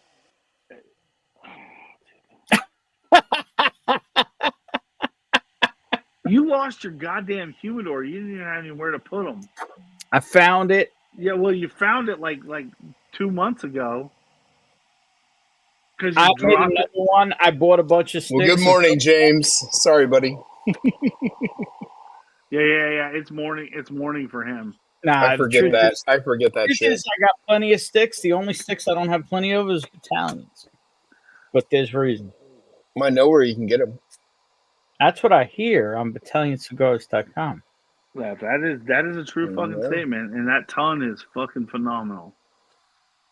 It sure is. It's almost gone again. Again. I mean, Have a good weekend, James. Take care, bud. Awesome. Well, man, hey, man, my headphones are telling me I have 3% left. I have 5. Ooh, doggy. So yeah, it's time to wrap this up. So for everybody, thank you for coming out, hanging out with us here on Bourbon Battalion, talking Battalion Cigars. Remember, we're going to be on Turnbuckles and Stogies on the Instagram, Sunday. as well as Roku TV, possibly Instagram, or not Instagram, but Instagram and possibly YouTube, because I believe they do that too. They have their own channel on the Roku network. Wrestling and cigars, cool guys, fun shit. That'll be Sunday, and for us, that is the birthday of the Marine Corps, so we'll be having the ton, enjoying that. We will also be here next Thursday on Instagram and YouTube, hanging out with Ray and all the boys from the Cigar Clowns. And it's going to be a good time. We're going to be talking about some stuff, hopefully, that we're doing here in the future, collaborating in some other cool shit, as well as they're smoking our sticks, we're smoking their sticks. So you're going to get opinions on both sides of the pond about it. So come on out, hang out with us. It's going to be a great time. You're going to find out more about what we got going on.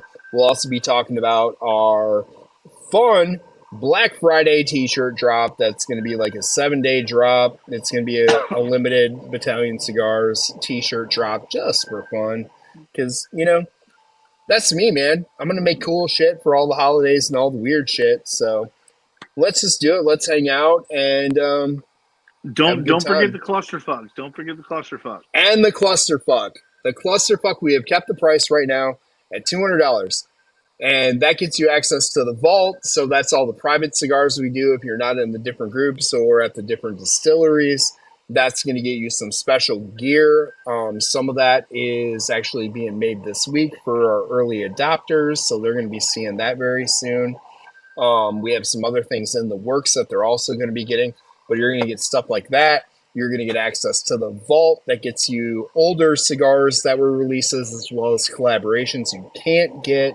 That also gets you access to special gear that we're going to be doing for releases because we're going to have clusterfuck only releases that are absolutely awesome. The first blend is done.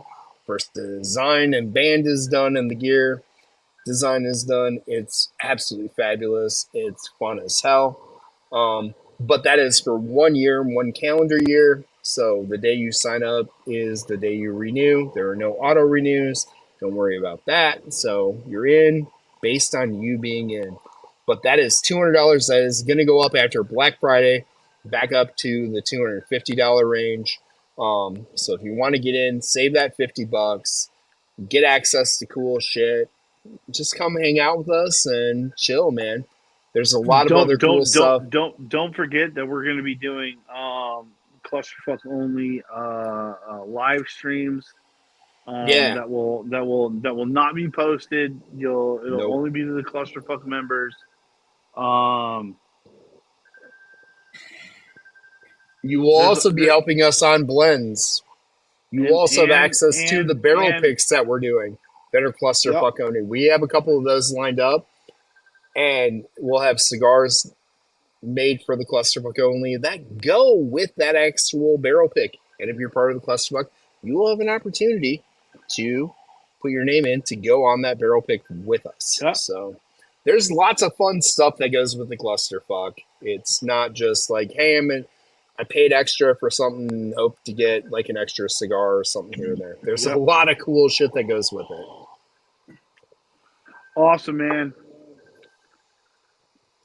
Dude, it looks like I'm getting the warning. So Yep, it's coming here. So thank you, everybody. Thanks for hanging out. We appreciate you all. Ben. We'll see you Sunday, hopefully, and we'll see you next Thursday. Cheers, everybody. Have a great night. Hopefully we'll see Ben tomorrow for the fundraiser. Yes, Ben's got a fundraiser over on Whiskey Uncensored for child diabetes. Yep, child diabetes. Go support Wilford Brimley and child diabetes. Later, everybody.